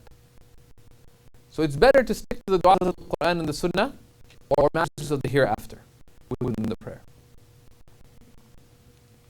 we'll stop there بإذن الله تعالى وصلى الله على سيدنا ونبينا محمد نبي الرحمة وعلى آله وصحبه وسلم. Next class we'll look at the closing section of the book, which details some parts of the path to salvation, and we'll review some of the